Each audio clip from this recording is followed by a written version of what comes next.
2. We're live. We're live. And the sun is like glaring. This is the worst time of day for me to be right here, which is cool. I got the coolest background ever for it. It's weird having you guys up there. All right, so let me see what happens if I push my chair in. No bright, shiny lights of destruction. Okay, so you don't have to look at them. You can look at me, and we'll do this. The meeting here. This is, hey, look at that, guys. Space-time hyper hammies. So this is gonna be weird. Chat is a weird thing this way. Let me bust chat out and put it in its own window. I don't need to have that internet window open. I feel like I have so many windows open I don't need to have open. I do have Unity running, and I don't need that. So let's close that. That I want running. Got a lot of file managers open. Okay. Cleaned it up a little bit.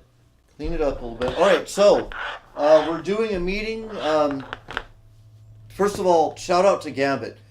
If you don't know the story, look at our last Orbis VR episode.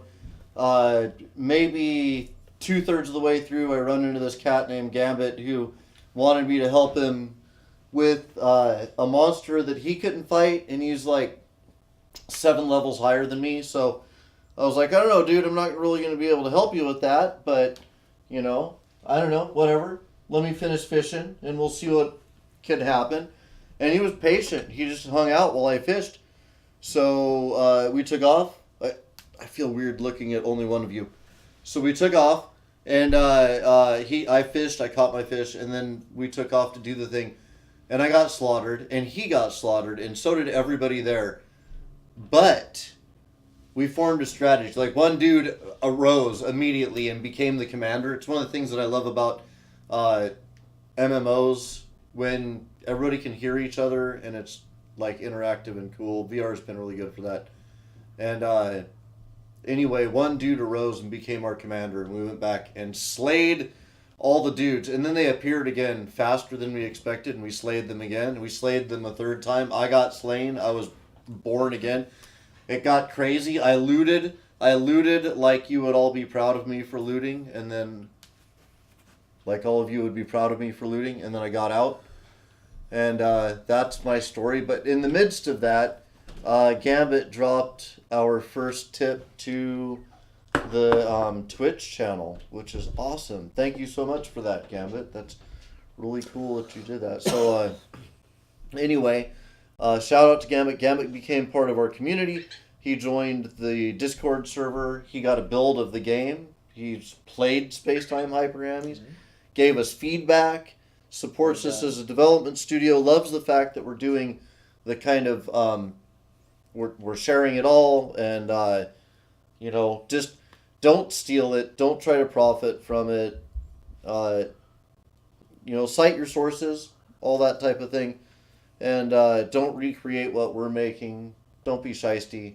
But aside from that, we're really sharing with the community, and we give you guys all the stuff for free. We invite you to play builds that are raw, not even alpha, just raw. We'll put that stuff up, and you'll be able to play it, and then you'll be a part of the development thing. One of the things that I didn't really think about that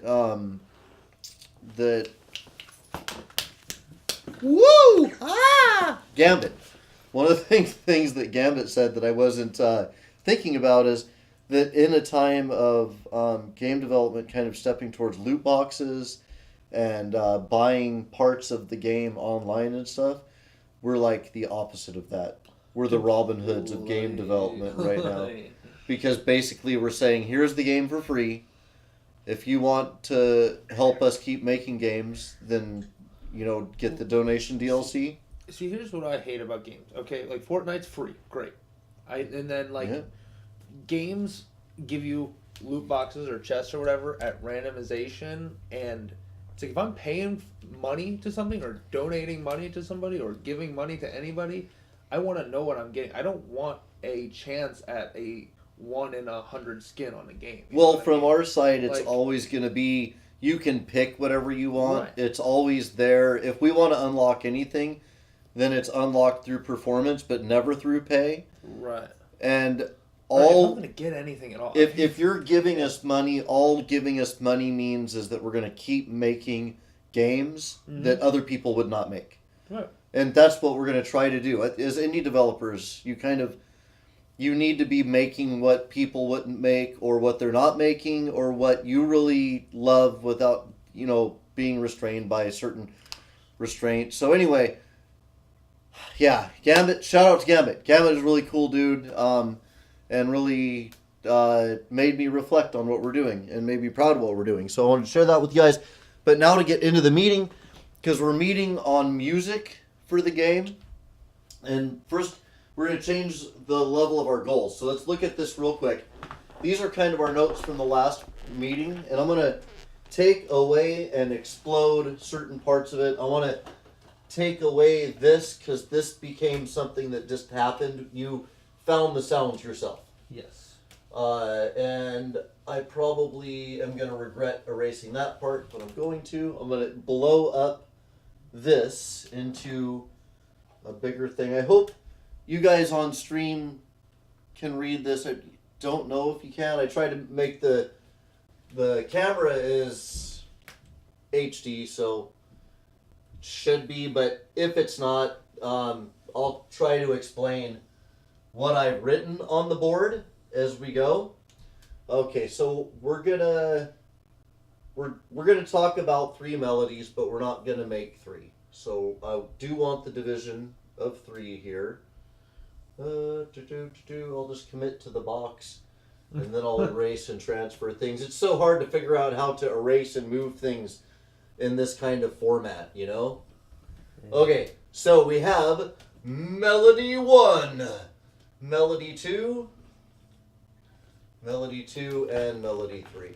And that is exactly how I have it laid out on my Johnski already. And then what should I call the 3 channels that make up the melody? We were calling them guitar, piano, and bass. Well, I do have that. Is that what I should just call them? Well, if you want to take a look here, what I have is 2 rhythms, bass, and lead, all under the category of slow.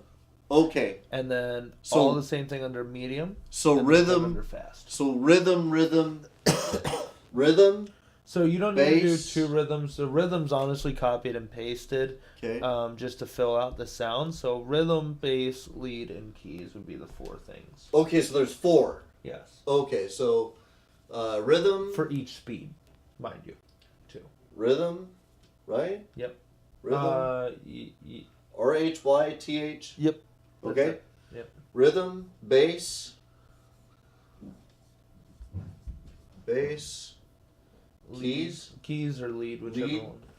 lead, and keys. Yep. Okay, lead and keys. Okay, so rhythm, bass, lead, and keys. 4 channels. We have 3. You up the game to 4, which is great, right? That's what we're doing. This is good. I can. No, this is good. Yeah. This is good. The lead's gonna be little notes here and there, nothing crazy. No, it all matters. So, what we're gonna do for the first goal is each theme gets 1 melody with this fleshed out. Mm-hmm. That's our first goal. Okay. We're not gonna worry about melody 2 or 3. So we are worrying about though the speeds. The Correct? speeds, though, yes. Okay. So for each and what, by the way, guys, holy jolly. So this is Mike. Mike's our musician. He's for those of you who have been following the project, and I'm gonna grab my headset and move it every once in a while just so it doesn't time out. Look, there's my hamster body. Ooh, hamster tail. So anyway, Mike is doing the music. You guys know that there's an AI that builds a track based on pieces of track that the AI assembles based on themes. So what we're doing is we're doing something similar with music, and we're going to take music and musical accents and have an AI build those up as you go in response to what you're doing and in relation to themes. Boy, these are terrible sweats. I look fantastic today. It's a Sunday. Let me off the hook, I say. So anyway, we have 3 speeds. Speeds 1, 2, and 3 for each one of these.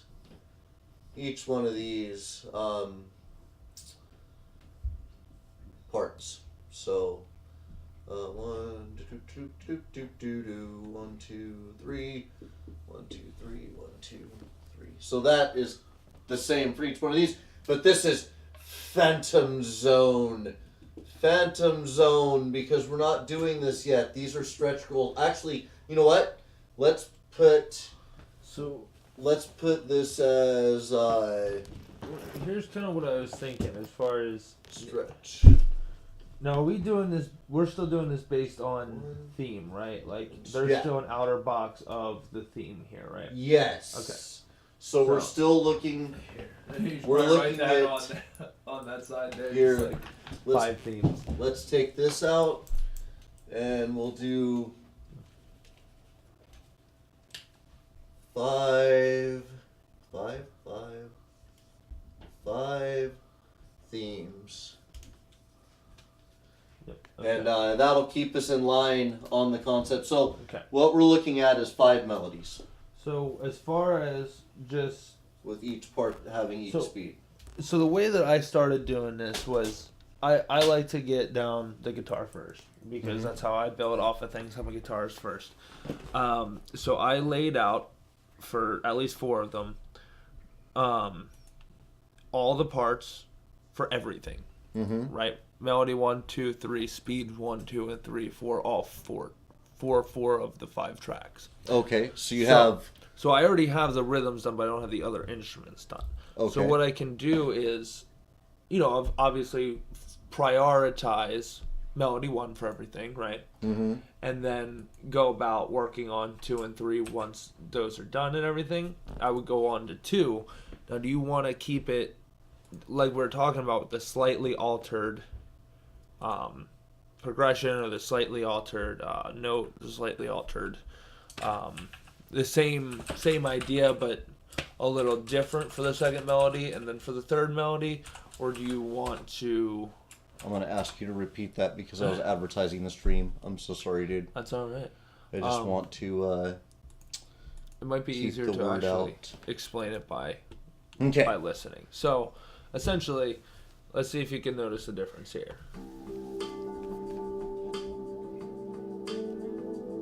And this is slow? This is the slow one, yes. Okay. Okay. And then we go on to... Oh, hold on. Sorry. What's that? Yep, I'll be right back. Feel free to entertain the people with music. All right, so hello, I am the musician. I got guitar and bass and piano, and I'm not very good at any of them except for guitar and bass. So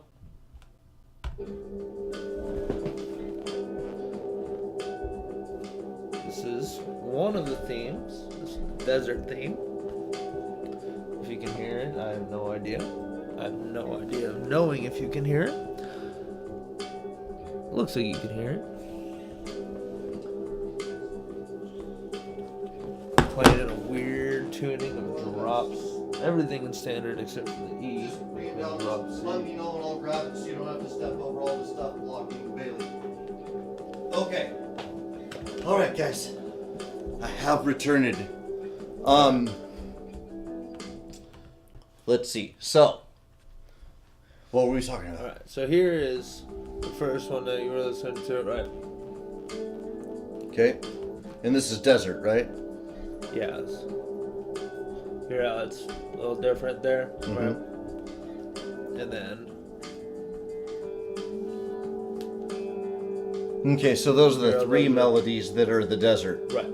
So not all of them, all of the melodies did I write as clean cut as that. So that's okay. For example, let's go to this one. That puts you in a good place for the second stretch goal.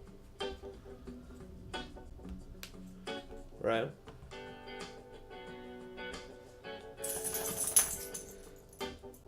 Well, I think they're good, especially So if we're no longer trying to make parts of the melodies mix match anymore. Now the melodies are solidly separate. So All the melodies can be their own. they thing. no longer mix match. Okay. It's just way too much. Like if we had been working together from the start, Right. then that be would different. make sense. And if Yeah. you want to make that a long stretch goal, then we can do that. But honestly, Right. 3 melodies, let's look at the math. Mm-hmm. If we have 3 possible melodies that could be picked when they start that theme of the track, because remember, they'll be going and they'll hit the desert multiple times. Mm-hmm. The desert might even reload, so it would switch melodies when it hits the new part of the desert that reloaded. Right. So anyway, when it first hits, it'll be one of, I'm going to do the math here and just erase it. It'll be 1 of 3 times, so it picks one of the melodies, 1 of 3, and then I forgot what we figured. 16 beats. Every 16 beats, it will, it'll always leave the main, so rhythm, I guess it would be. It'll Yeah. always leave rhythm, and then it'll randomly turn on or off one of these. So that's a 1 of 3, so 3 times 3. This affected by their speed at every moment. So though we're going to be doing this math based on every 16 beats. That would be infinity, which is kind of Yeah, just we can't pointless get that. to throw into the. Yeah, so we're going to do this based on the concept of 16 beats, but the reality is there's a phantom math that must be observed, and that phantom math brings in the concept of a huge number of musical variations based on speed. And that's why we did that. Because it gives us the fuzzy part of things that the brain can't track very well. So 3 times 3, those fading at every 16 beats. So let's see. We also have all the musical accents and stuff. We really haven't plotted out. So the variations are gonna be more based on how long they spend on the track, how fast they're going, as opposed to. Well, this one is affected by how fast they're going. Remember, there's another channel that is affected by how long they spend in the air. And that one is determined by another factor of time. The math quickly gets so hard to track. So if you jump, when you initially jump, there's an accent. When you've been in the air, or actually when you jump, there's a sound effect. But when you've been in the air for a second, there's a sound effect. When you've been in the air for a second and a half, there's another sound effect that layers over that one. When they've been in the air for 6 seconds, they've had several sound effects layer over each other, and every jump isn't going to be a 6-second jump. Yeah. So the math of not doing anything, just traveling down the track at the same speed, is 1 in 9. The math with any variant of speed becomes a possible 3 and 3 and 3. So 3 and 3 is 9 and 3 is 27. So if they throttle differently at all, it's a 1 in 27, or a chance of 27 different variants. And then any factor like they've jumped off of the track, because we have time off of the track, landing changes based on time off of the track. We have notes from another meeting that we're going to have to look up because we thought of some multivariable sound effect stuff. So anyway, for our first stretch goal, it's looking good. I mean, it's not 1 in 600 every 16 beats, but 1 in 600 is a high level goal. No. That might be too much work. I was gonna say in the future they could be formed to do what we were doing. Like I could add it, and then or they could be completely separate melodies, or same idea, same vibe, but altered, like they are currently. Well, we need to keep in mind that the golden number is 7. The average person can keep track of 7 pieces of information that are related, but not sequential, and not overly similar. So they can't be too different, they can't be too similar, and they can't be sequential. That if you get all of those golden conditions, you can remember 7 things. But when you're talking about music, which is not as tangible as numbers or words, this 7 is a pretty heavy thing to be expecting to get, to keep a hold of. And every 16 beats, some of these things, like the lead, is specifically not very complex because it adds a hard to track variable. So all we have to do is get over 7. We're at 9. So starting, we're breaking people's brains. That's where we want to start. That's a good baseline.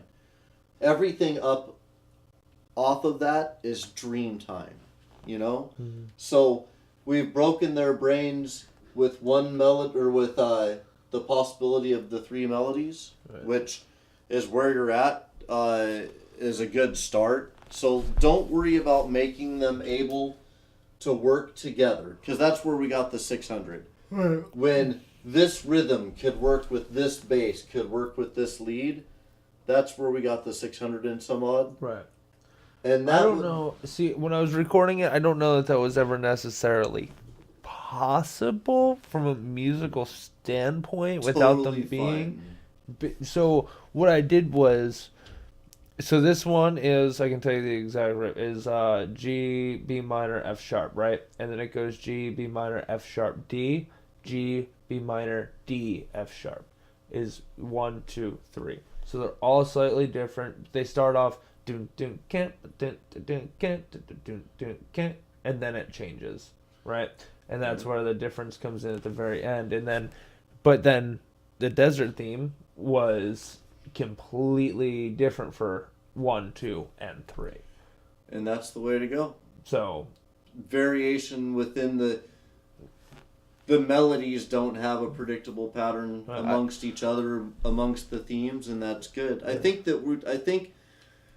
at the end of the last meeting, we said that the concept of mix matching the parts amongst the melodies was a stretch that we weren't sure was possible. Right. And I feel that you did the research. It's just more musically, because if you were to take like a riff that starts off, say with just the ending of G, B minor, F sharp, D, and then you flip flop it for D, F sharp minor, you're getting those last two they might fit together, or they might not, depending on musically if they do go together or what the notes are surrounding them, and it depends per riff, pretty much. It's going to depend on. Yeah, so, and ultimately, this is a learning project, right? It's been that for me.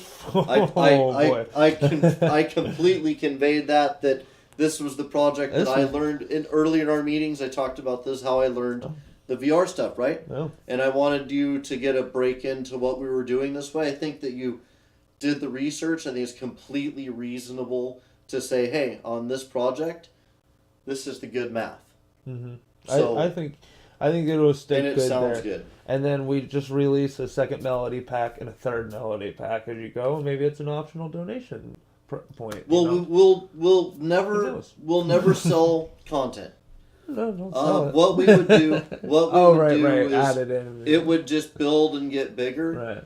And then we would go to our community and we would say, hey, guys, we added this and it's awesome. If you want to encourage us to keep doing this kind of thing, you know how to do it. Throw donations at us. If you've bought all the DLC that you can buy, there's different levels of donation DLC we're going to offer for $1 and up through several prime numbers. Right. And if they end up buying all of those, then they've effectively given us what a AAA title is worth.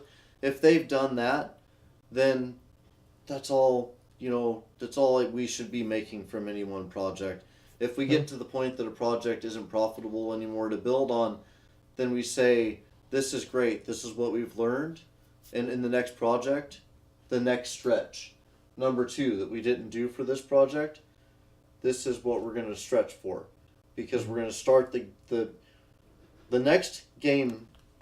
You start the music at the same time I start the documentation. Well, I mean, what would be wrong necessarily if it say it didn't make anything? Melody 2 becomes the same idea, and then just becomes an added part of the next game. Melody 3 becomes an added part of that third game. You know, depending on how it goes. We will always take this as a path, right? You know, and a learning experience, not only for us but for our fans.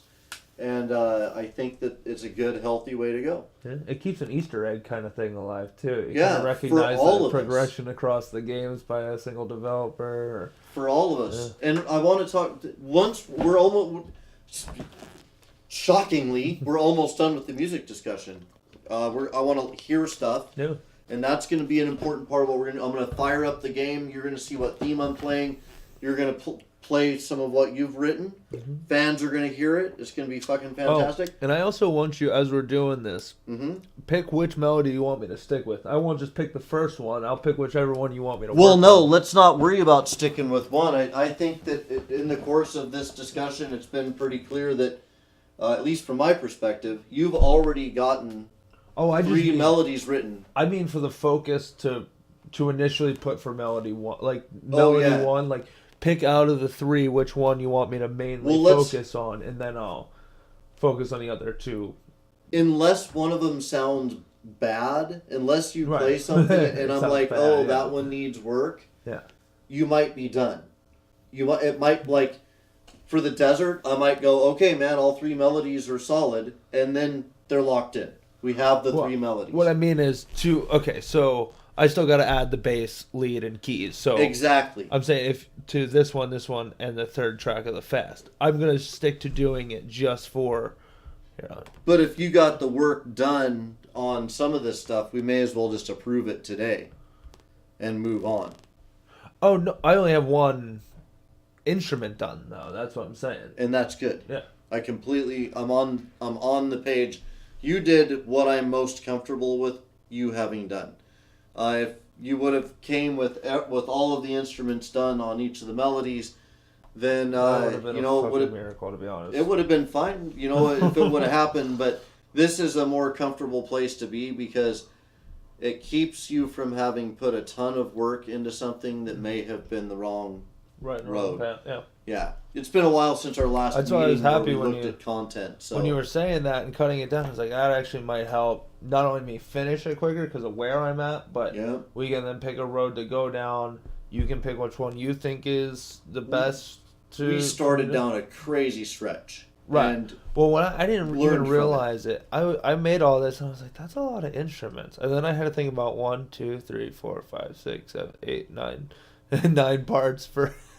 It was like 100 some parts per song, and I was like, "Holy shit!" Yeah, the math becomes it's not that anything is fast. They're not super difficult parts. It's a perfection thing. Yeah, it's getting them absolutely perfect, and I can do little cheat things of like there's a thing called flex in here where I can go in and I can move these. That's what I did. I can move these to line up right on the beat.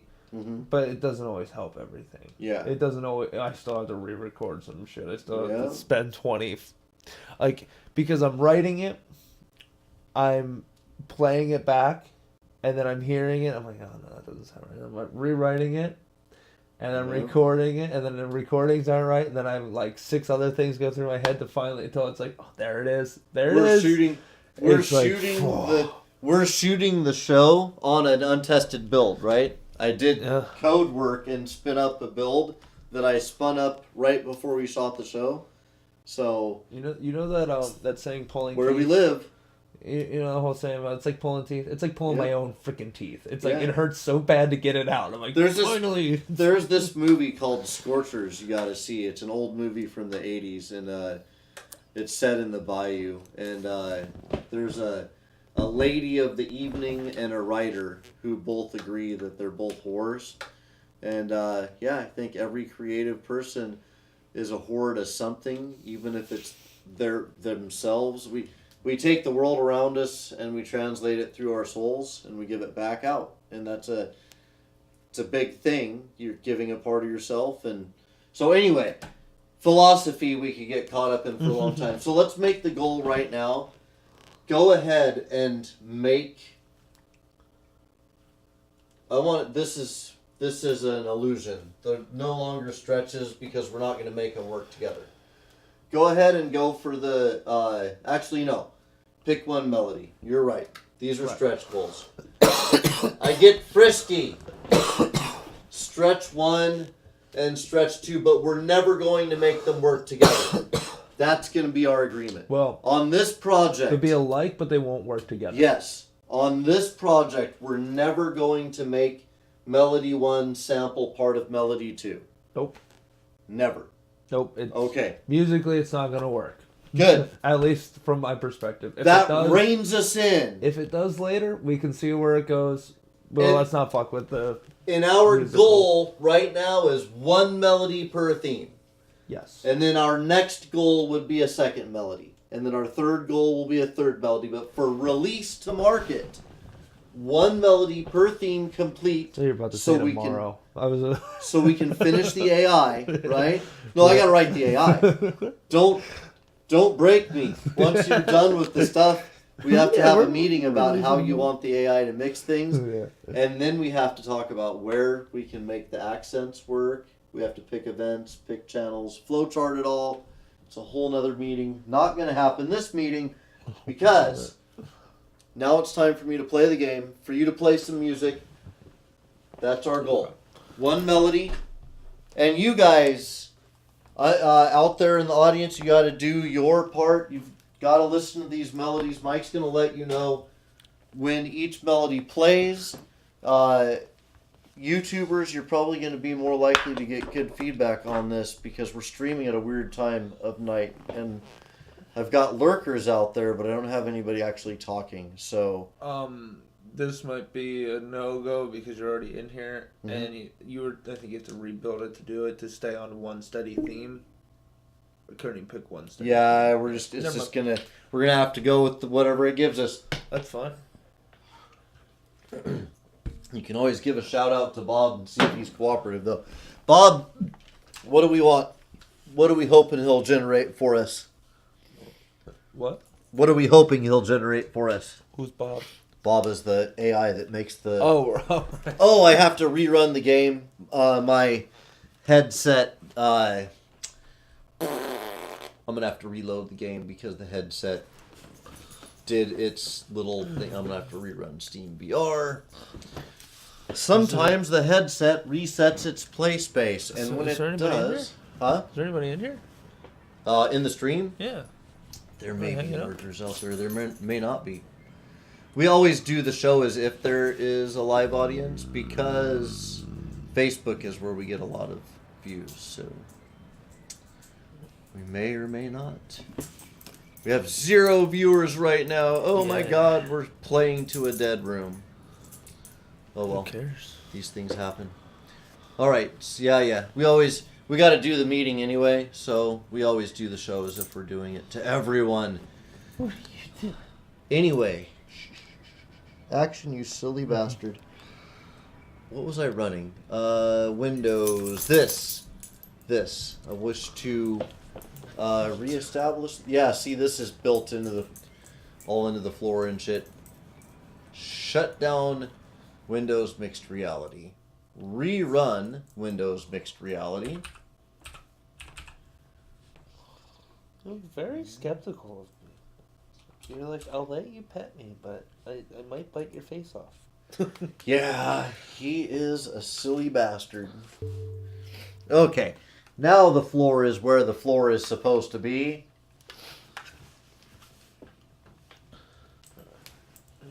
Okay, look down at the floor. Look around. Tell it that I'm standing. Now, hopefully I won't drift around while I'm playing the game. I don't have my play space set up, so I will try not to drift around, but it might happen. Windows key and Y. I'll let you know if you're about to walk in everything. Okay. Bring up Steam VR. Bring up a build of the game. Do do do do do. Yeah, Blaze builds, test builds, and the meeting build.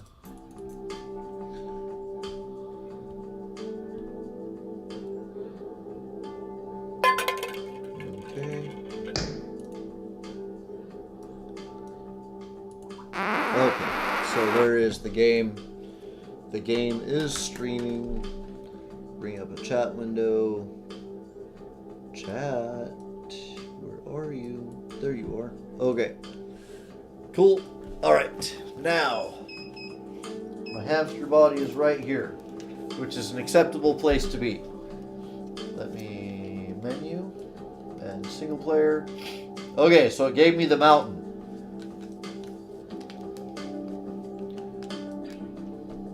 Whoa, I'm sorry, I'm fucking around with the mixing on this real quick, guys.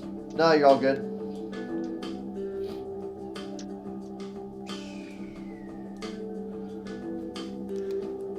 I have, I don't know if I tested this build.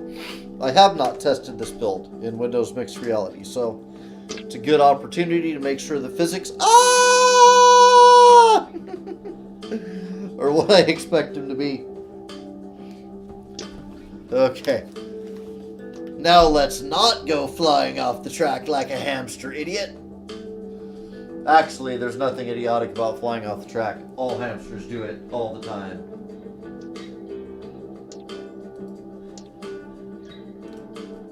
Alright. So you're on which one?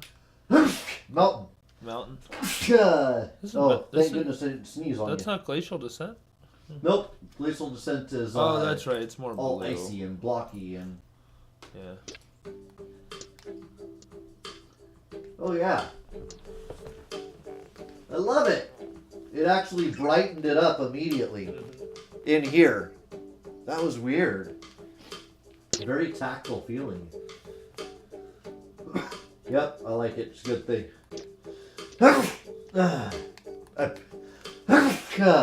Sorry, guys. So this Need to is try to tighten the slow, headset, maybe? obviously. Huh? This is slow, obviously. Yeah. I'm about to head into medium and Okay, let's hear medium. in 1 second. I'm just playing it one straight loop through. Cool. There's 16 bars per. I keep sneezing because the headset is pushing on my nose. I got a bug in there or something. It's the worst. I usually don't wear this headset. Oh wow! It's this actually- gives me chills dropping down this. Woo! Oh yeah. Okay, I'm gonna do this the dangerous way. Woo! Yeah, that worked. Oh no, it didn't work. Maybe I should have done it the technical and safe way. Did I make it through it? I did. Good. Ooh, whoop-de-doos. I'm gonna let gravity do terrible things to me. Alright, gravity, I am your biatch. Do it to me. You did it to me. Gravity! And then this is fast, obviously. Nice. I like it. It's gonna be great, man. Yep, it's gonna be great. I'll try to go fast to match the music. Yep. Cool, man. So this was melody 1? Huh? This was melody 1, 2, or 3? This is melody 1 still. It's just fast speed. Okay, cool. Woo! Yeah, this one's been good. Definitely bright. So my note on this one is that it's bright. It makes me feel like I'm on the slopes on a sunny day. That's pretty much what I was going for. That and some echoing and some like just like those kind of glacial kind of noises, like that just bouncing in the distance. Like it. Echo through the peaks. Woo! Slow down, slow down. Okay, desert. Alright. Take a pause. Alright. No. Alright, ready? 1, 2, 3.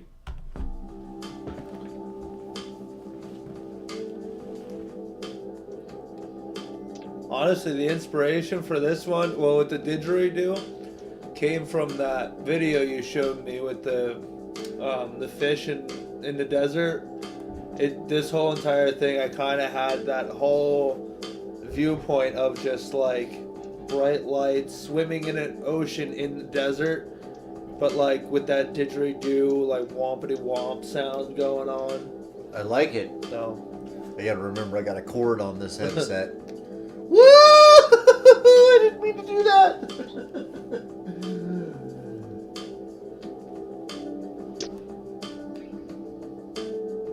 Yeah, especially for this. This is the slow. This is Melody 1 slow, right? this just changed to the medium. Medium? Yep. Okay.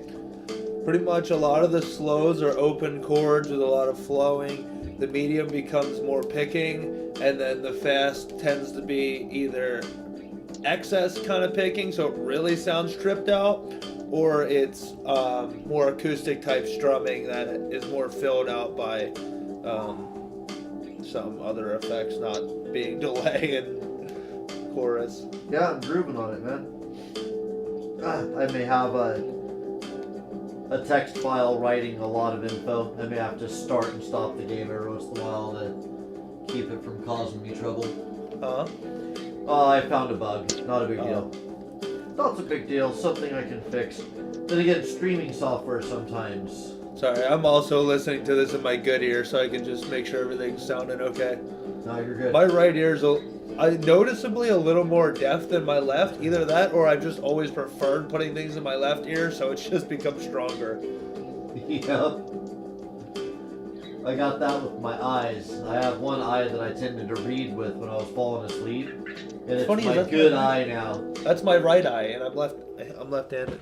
All right, I forgot I separated these earlier when we were talking. So No, this is melody too. For a desert? Yep. Okay.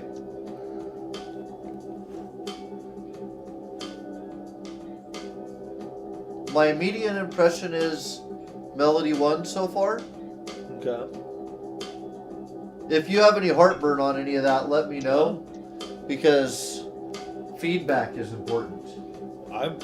Whatever one you want to stick with and focus on is where I want to go. They'll all like I end said, up in the game eventually. Just keep in mind though that all this is literally is just the rhythm guitar tracks. Yep. There's no other instruments in here. Yeah, for sure. This is just a place to begin the focus. Yep. And that's important for the folks in the audience to remember too. So. Yeah, this isn't the full, not the full thing even close. Ooh, mathemagicalness. I love these parts. Okay, we're gonna ride the tide perfectly, because a lot of people, when people test, they know. Oh my God, I was talking shit. When people test, they always just barge through things. They never actually check out the magic. This is what the game's supposed to look like. Instead of people, maniacally jumping through things. That even gives me more of that feeling of like I was talking about with that desert of flowing and the ocean in the desert type of situation. Isn't that totally the case, though? Every time we watch anybody test this game, they always just jump over everything. And it's like, dude, there's actually so much beauty. Look at the looks like beauty. you're coming up to Heading for the sea. So sea? far, Okay. for the desert, I think theme 1, or Melody 1 is the one to focus on. We still have to listen to Melody 3, of course. Both of those two, you have to listen to 3 still. Yeah. Oh, did I hear Melody 1 or Melody 2 for Yes. the first one? It's Then Melody 2 was the one I liked on the first one then, because I liked Okay. where we ended. okay. Yep. Oh, excellent. Hold on. We're going to eat and stream. It's going to be an extravaganza. Pizza party.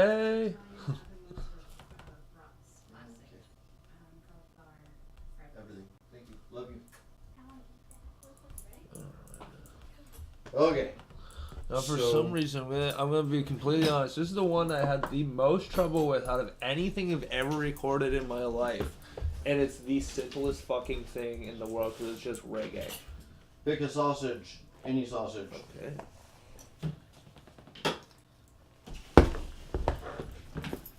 And then we got some cauliflower fried rice going due to the whole keto technology.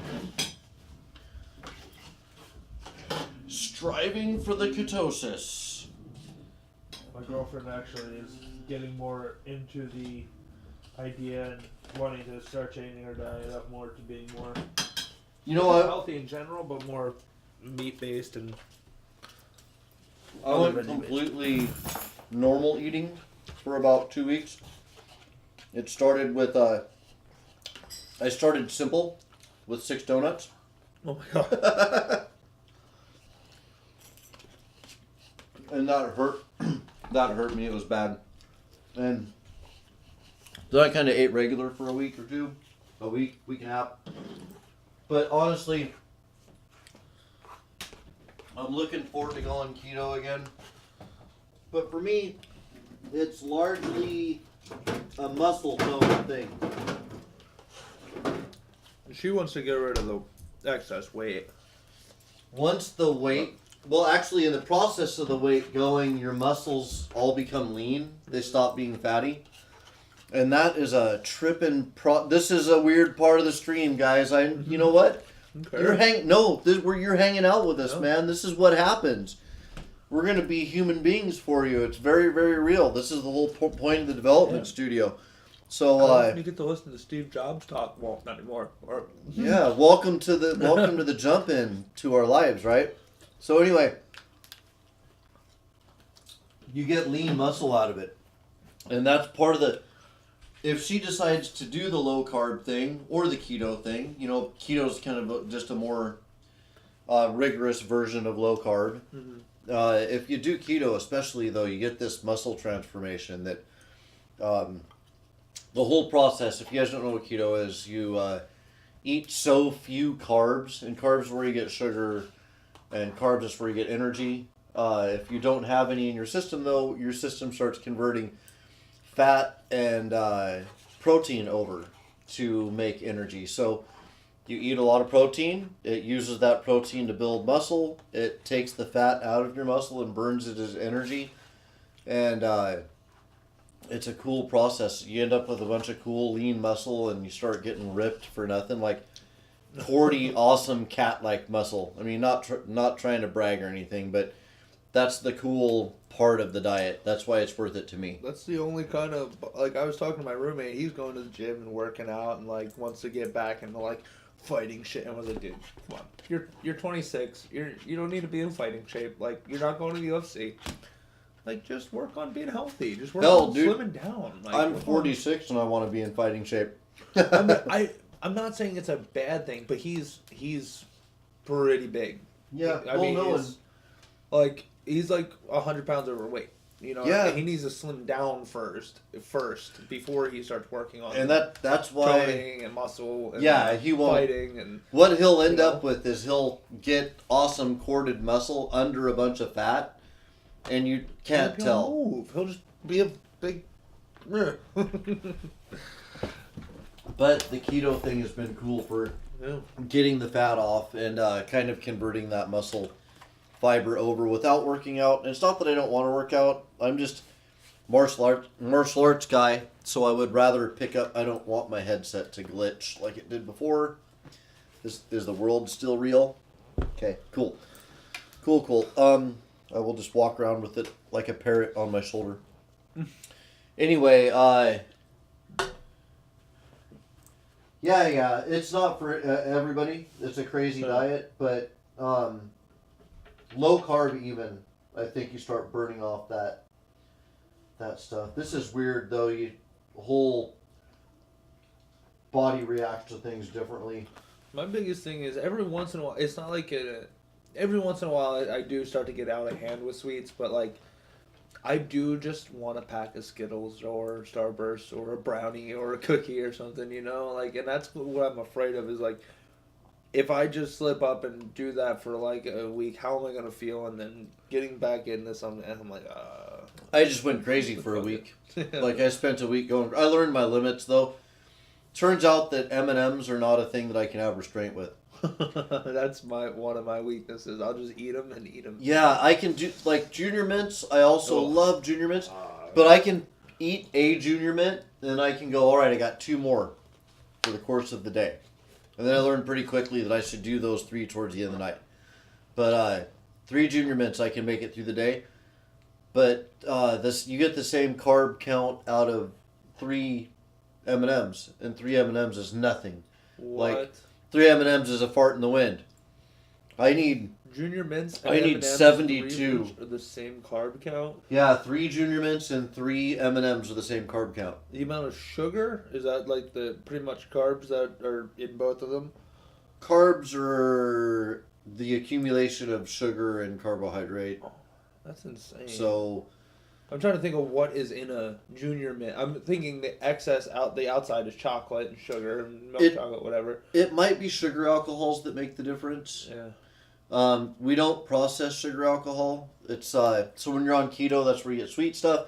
Is things that are sweet through sugar alcohol, and there's natural things that do that. Monk fruit does that. The downside is if you eat a bunch of them, they'll give you the shits. Monk fruit doesn't give me the shits, but some of them like erythritol, well, I can never pronounce it. And there's another mono blah blah blah something one, and those will just give you the shit so bad. And that curtails you though, because it's still good, and you eat one of these, you stop having aftertaste, whatever. So you eat a Junior Mint that's sugar free, and it's like 100 calories, and it's like no carbs, it's half a carb. So, that's good. Oh, that's good. I want to have more of those. And then you eat 6 of them, and you shit yourself to death. And then by the end of the week, you still eat them, but you eat 1 in 6 bites instead of 6 in a bite each. Yeah. So it's a weird kind of restraint that you learn. And then also, That's just something I'm learning. I drink older, man. black coffee all day today. And I never would have done that years ago. What I drink all the time is black coffee. Yeah, I was never the black coffee drinker, but anyway. I have like 3 or 4 cups a day, man. I'm going to take one more bite, and then I'm going to get back in the headset. Back in the headset. To continue the show.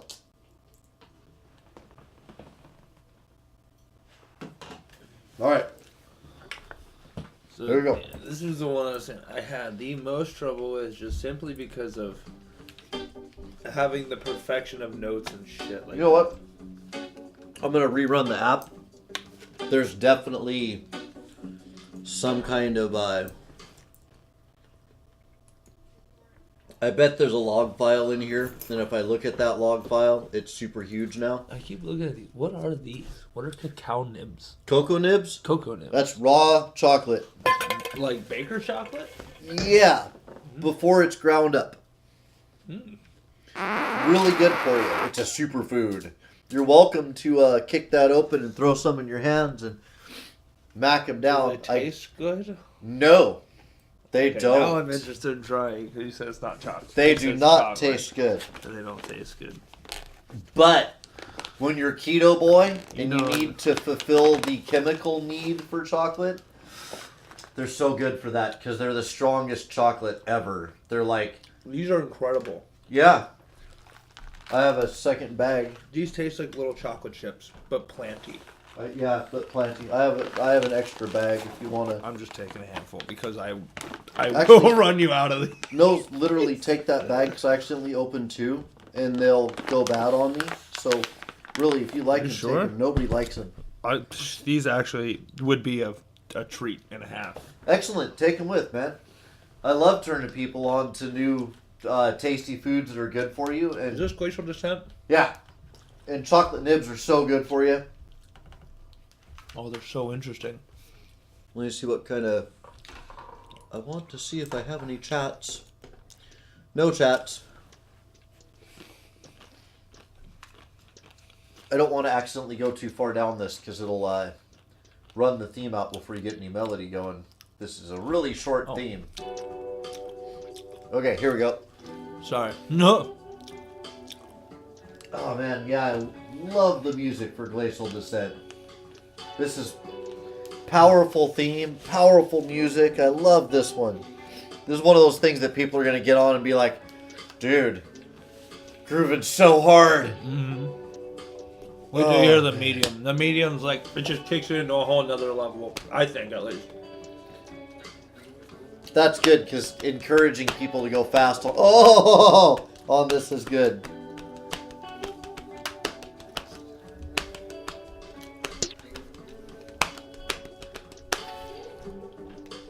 This is the medium? Yes. Yeah, I can This is why tell the change the that bouncing time. and the. Yeah, I Sound like you're really bouncing love from Melody low. 1. Melody 2 is going to have to really stand up, because Melody 1 is really good for this one.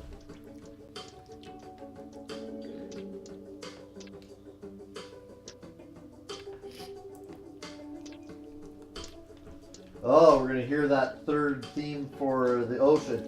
Can you give me a little sampling of Melody 1 and 2, though, before I really get very far on the ocean? Just to remind me. Oh, wait, I'm sorry. On the ocean? Yeah. Okay. So here's... Here, just stop real quick if you can. We're on the... I gotta load up every It'll time. stop me right Alright, so... here. So One. before we go anywhere, just give me a little sampling. This was 1. Yep, super simple. Okay. Okay, I remember. Okay. And then a sampling of 2 when it's convenient. Oh, this is actually a good place to hang out right here.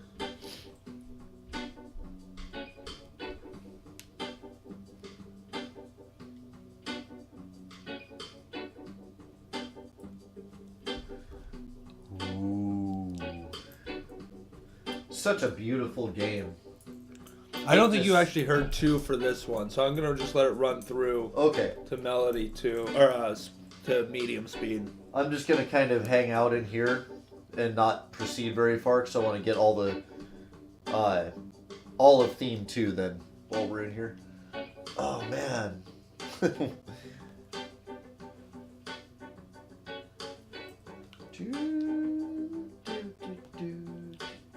Tried to make it sound so much like waves with the delay, just pushing and pulling. I think I even used the tremolo in this was what I used. If I'm not mistaken. I'm gonna let the game start taking me a little bit. That's right. I did use a tremolo, but not the one I was thinking of. I used I used a phaser is what I used. Or flanger or phaser. And that piece locks you so in the middle of the track, and that's something that you don't usually get. If you just let gravity take you after that, it's so cool. Right back into the middle on this one. Oh, that was cool. It hardly adjusted. Physics. They're special. Ooh. Fun stuff over there. This is the fast Melody 1, right? Melody 2 fast. Melody 2 fast. Yep. When did we switch melodies? Oh, I had switched off of Melody 1 after you said just give you a little Okay. taste of it. Okay. Alright, we're about to go into 3 right now. I like 3 the best. Oh, yeah. Whew. You like 3 the best? Yeah. Yeah, let's focus on 3 at first. Alright. Ooh. Studio audience, you always have the opportunity to put in feedback, but you only have one day. By Monday afternoon, audience feedback can no longer be considered because Mike's got to work on the stuff. Actually, no pressure, Mike, but when's the next day that you're likely to get to the project so they know how long they have to give me feedback? Well, considering I just quit my job, every day I'm just working on music between this, me playing with my roommate once a week, getting together with a reggae band on Friday. All right. But otherwise, pretty much every day after work I'm working on this, or on the weekends. And now that I just quit the weekend job, I'm going to be on it on the weekends, literally full time once. Okay, so they got until the weekend to get their feedback in? I mean, anytime, honestly. Well, I want to you give mean the audience a limit. to prioritize? No. So right now, we're figuring out which ones you're going to focus on, right? When you get to work. But I want the audience to be able to give input too. Oh, we're on the plant theme, by the way. Let me go back down to the bottom of this. All right. Oh, the plant theme's the one that I didn't get done. But Okay. I do have at least the first slow part, so you can at least choose if you like one of the slow themes. Okay, no problem. And that'll work. So anyway, what I'm trying to get them to do is if they have a melody that they feel strongly about, I want them to be able to give their input.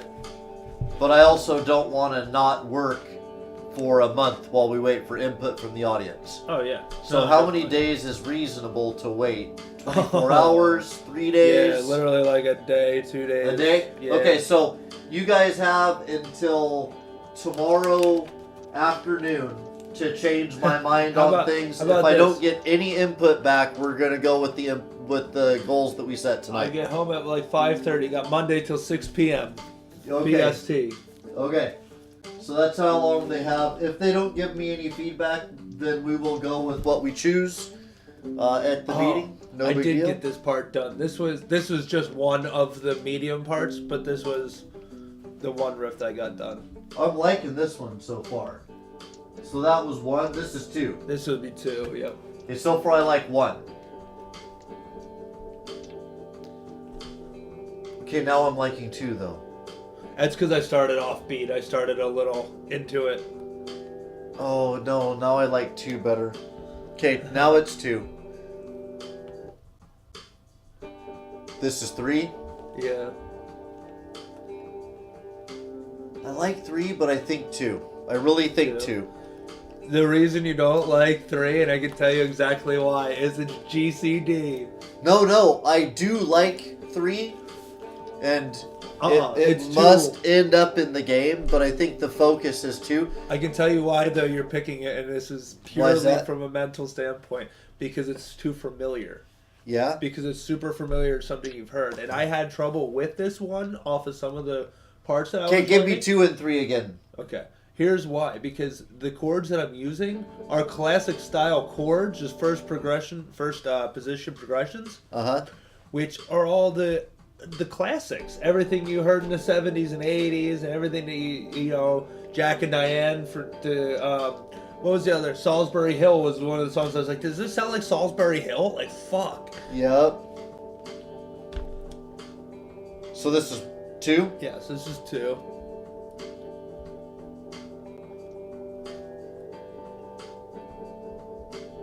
See, this is the deal. This is the most iconic piece for me in the plant. And 2 matches it so well.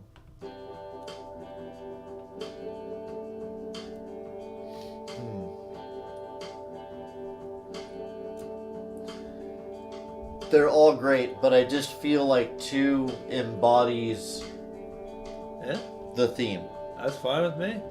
That was actually my favorite of them, too. Cool. So, I'm totally cool with.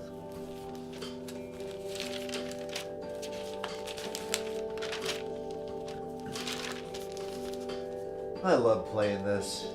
It's one of my favorite things to do in VR. It's so relaxing and exciting at the same time. It's just a weird combo of those things. Oh! Splash! So, there is plant. So, we got plant done. Let me just flip through real quick. We got plant done. I know you picked one for Glacial Descent, but I forget which one it was. I didn't write it down. We didn't get through all of them.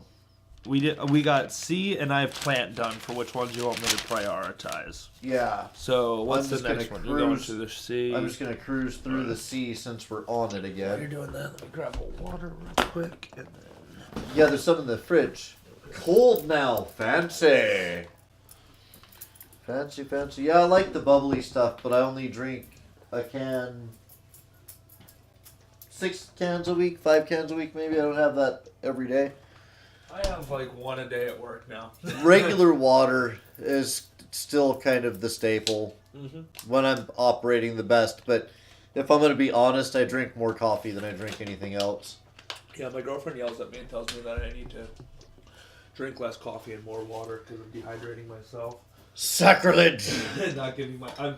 I'm giving myself caffeine to simulate energy instead of giving myself the proper lubrication that it requires for energy to be present.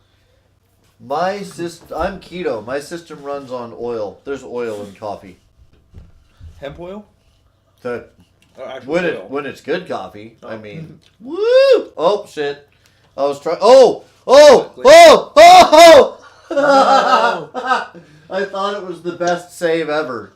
Okay, hold on. Right, hold on. I want to see if there's a hidden shortcut. No. Okay, I went too fast. That's glacial descent, though, right? Or is that mountain? No, that's mountain. Mountain. Now, mountain. We heard theme 1 and 2. Do you Yes. remember which one we liked? I don't remember. I'm gonna cheat and we'll go see. back and just drop to the. Oh no! I made it over the thing. Okay, no cheating. Ha! Shortcuts. Oh, the shortcuts. Were those sausages for the rest of your family? No, Oh, okay. those sausages are for us. Okay. Definitely have to have one more of them. By all means, there's also more rice. Any food that comes down into the dungeon is always for us. Okay. Delicious. The Dungeon. That's the name of the studio, guys. Just in case you didn't know. Is there any particular flavoring that you put on it? I don't know. Bratwurst, maybe? I'm not sure what the deal with the sausage this evening is. Maybe I just haven't had a freshly grilled piece of meat in a while. Yeah. That's... Alright, you ready? This year, or this summer, is going to be all about the grilling. 3, 2, 1. This is 2 or 3? 1. 1? We're doing a review? Mm-hmm. Okay. Then I'm not going to go very far.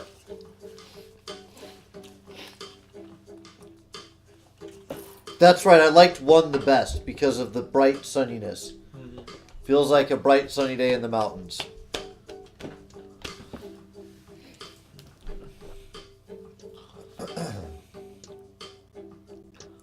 I love this little ski slope. It's probably going to kill me. You got to be... Those whoop-de-doo things are so dangerous.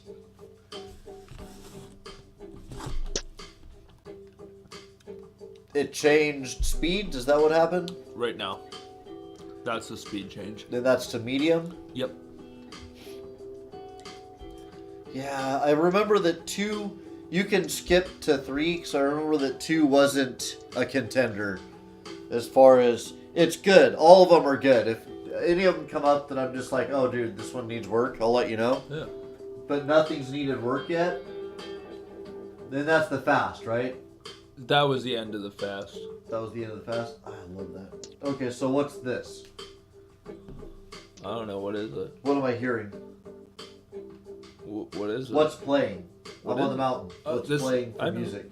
It's the mountain theme, but which one is it?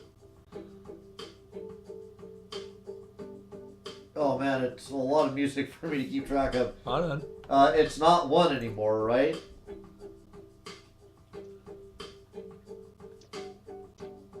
Man, it feels a little bit...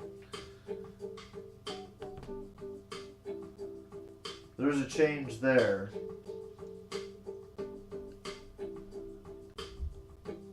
I don't know. Which one is it? That's different for sure. I just clipped the part. Oh, I see. So what theme is playing, or what melody is playing right now? Here's why I'm testing you. So you were saying that 2 wasn't a contender, and here's why I was like, wait a second, hold on, I gotta see, because they're the exact same thing, all 3 of them, and this was the one that I was gonna say would work all over top of each other, that you could take a piece from each one and fix it over each other, right? I see. The end note goes to a D to finish. It stays as an F sharp minor to finish for 1, and then it goes to a G to finish for 1. But it's only the very last note. Interesting. So it's just a matter of, do you like it to go up, do you like it to go down, or do you like it to stay the same? Well, I think up is the way to go. I think that part of the issue is that is the music plays, it doesn't associate to track sections like it normally would. Mm-hmm. So when I get a replay of the music, it feels different because I'm seeing something different, you know? Which is good. That's the effect we're looking for. Okay, so which one goes up? Is that... This one goes down. So, dun, dun, dun, dun, dun, dun, dun, dun. Okay? So which melody goes up at the end? Real quick. Dun, dun, dun, dun, dun, dun, dun, dun, dun, dun, dun. Dun, dun, dun, dun, dun, And that's the one that stays the same. That stays the same, yep. And then this last one goes up. Dun, dun, dun, dun, dun, dun, dun, dun, dun, dun, dun, dun, dun, dun, dun. Yeah, that's the one I like. And which one is that? Melody 3. Ah, interesting. Interesting. So the one that I liked to begin with was the one that went down. Yes. So does it go up and down? What do you mean? Okay, hold on. Let me listen. So, speaking of the ups and downs, it's literally just the last note. Yeah. But the beginning of the set goes down, right? No, it's the same one every time. Okay. So, yeah, I like here. 3. I do. Okay. And then plant we chose. Plant we did do, yes. Okay, so I will cruise through it as readily as possible.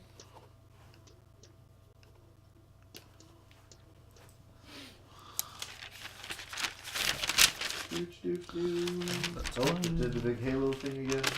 Prioritize. Oh, wow, 3 in a row. Alright, so we got to do Glacial Descent and Desert Still. We watch people test the plant theme all the time, and this stuff gives them such trouble, and it's always so weird to me because you literally thrust the direction you want to go to get up this stuff. So why is that hard? Anyway, not meaning to complain about any of our testers. Love you all. You do great. Thank you so much for all the work you've done.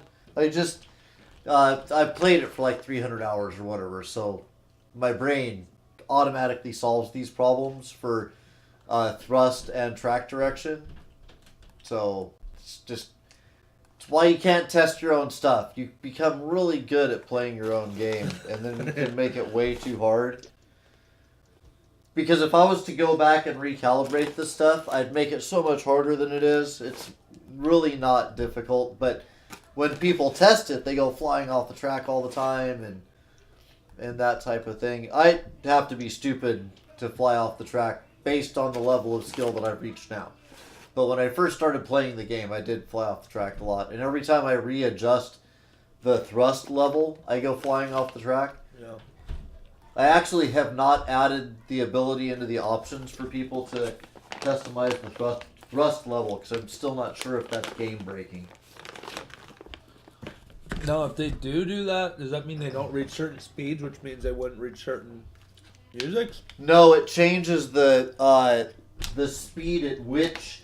Just the acceleration. Yeah, just the acceleration. Okay. So top speed is still the same, but the problem is when you start messing with the acceleration, it so heavily affects the other physical reactions, like how far you jump and how quickly you jump that far. Gotcha. So if the goal is you have one track width and you have to make a certain amount of speed to get to this shortcut, it becomes possible. If you crank acceleration up, you can go across the track and jump 70 feet, and it just kind of breaks the game. So I'm not sure I want people to be able to do that. Also because if they do it and don't realize that they broke the game before ever playing it, they could never have fun.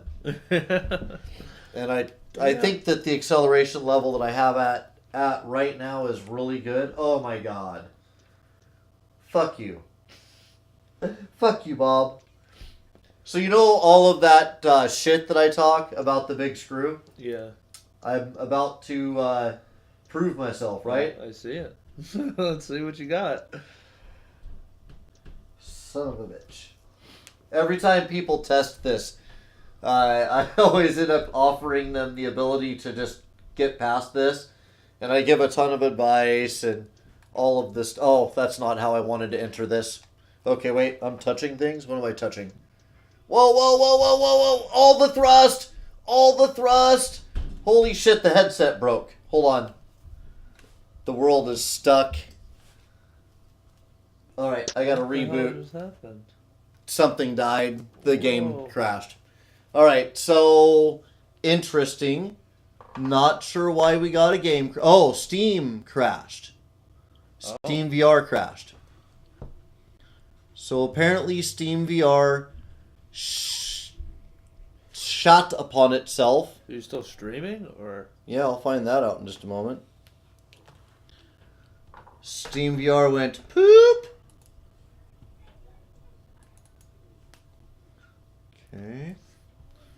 There's the game up. There's the stream up. See if the game comes up in the stream in a moment. Yep, there's the game. Okay. Well, that was a thing. That was a thing. That's one way to get out of the big screw. Now I don't gotta prove nothing.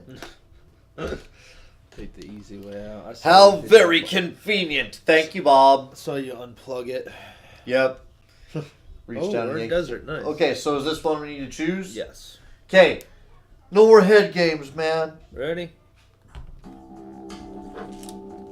Now this is... Are we going through what we've heard before, or is this Yep, new? this is one. We listened to all of them already through for this one. Ooh. Okay, did I have a favorite? I do not remember. Okay, then I'm listening afresh.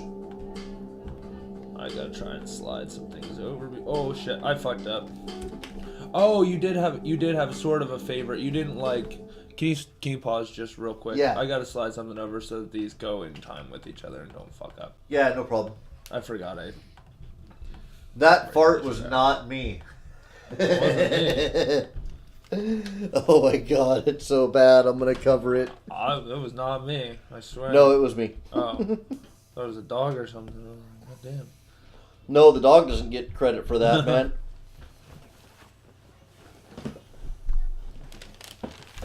Alright. Alright. I've covered my own spell. I am also ready now. Alright.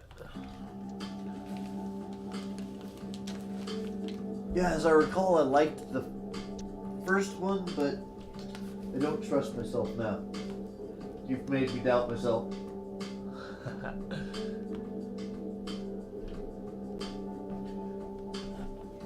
Part of the problem is that all the music's been good so far. There hasn't been one that's been like, oh no, we gotta get rid of that one, so I could then focus on two. That does become an issue. Now, which melody is this? Just one. Okay.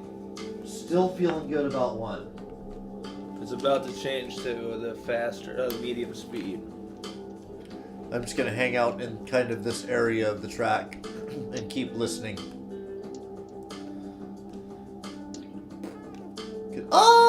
Because it's a convenient place to drive up. And do that? Yeah. I could cruise around and around in the funnel, but it might make me sick. Might make the viewers sick. Oh shit, I did it again. Right off the track. It's about to go faster again. And one more time through. That's what I was thinking too. 16's weird. I think the standard is 12 for most people. 12 times around, and you would get 3 counts of 4 times each. The speed won't be every 16. Oh no, I know. Because it'll be able to phase between them at any moment. Yeah. And then we'll just have to figure out how to make that sound good. It might just have to wait till the very next, the very next beat would be where it changes into the next thing. Yeah, that's what we'll shoot for, is changes on beats. That's what we'll do, actually. Or the very next. It might sound weird if it goes into a half, unless you can somehow cut out, like, if it were to stop on the 3rd beat, and then you can start the next speed on that 3rd beat, and that might be hairy. No, we're masters of time. As long as you're able to move your stuff around like you were showing me so that it lines up with the beats, everything will sound good. Okay.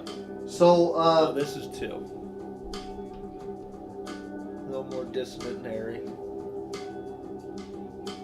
It was 2 that I liked more. You like 2 now? Yeah, no, it was 2. It was 2 because I remember the discussion now. 1 has the bowl. It's a little heavier on it, yeah. Yeah, it's a little heavier on it, and I like it. I wanted to save it for a further goal though. That's This fine. has got a more dreamy quality, and I kind of feel that about the desert more than I think any other theme. That it's got the kind of dreaminess about it. Okay. Something to do with the yellow. Oops. That whole movement just looks so smooth, like it was meant to be there. the music was meant to be in that moment. It was nuts. Yeah, it's good. So good. I do like this one. So this is the medium, and then it's gonna get fast. Cool. Speed up. In 1 second.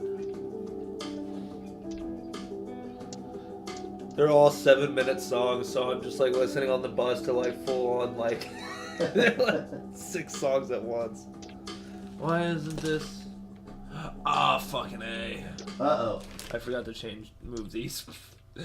I forgot to move these guys over too. No problem. I'll go back to the beginning of this little area. Okay. Can you start it so it Yep. starts on the fast? Yep. Cool. Okay, good. And this is 2. Yes. Yeah, I really like 2. Woo! Oh, I could have saved that. I was just so caught up listening. Dang.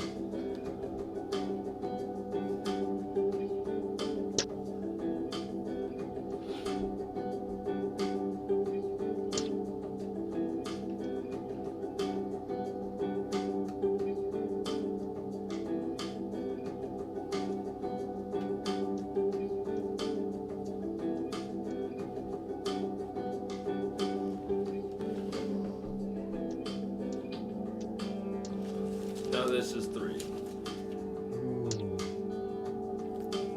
Oh, I like 3 the best. It's the little daily. I like that. Oh fuck! But I like the dreaminess of 2. Shit! This has been the first really hard decision.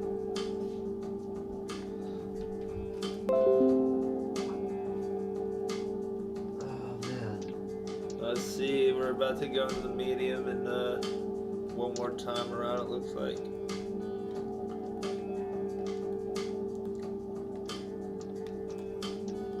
Uh-oh! It switched at the wrong moment.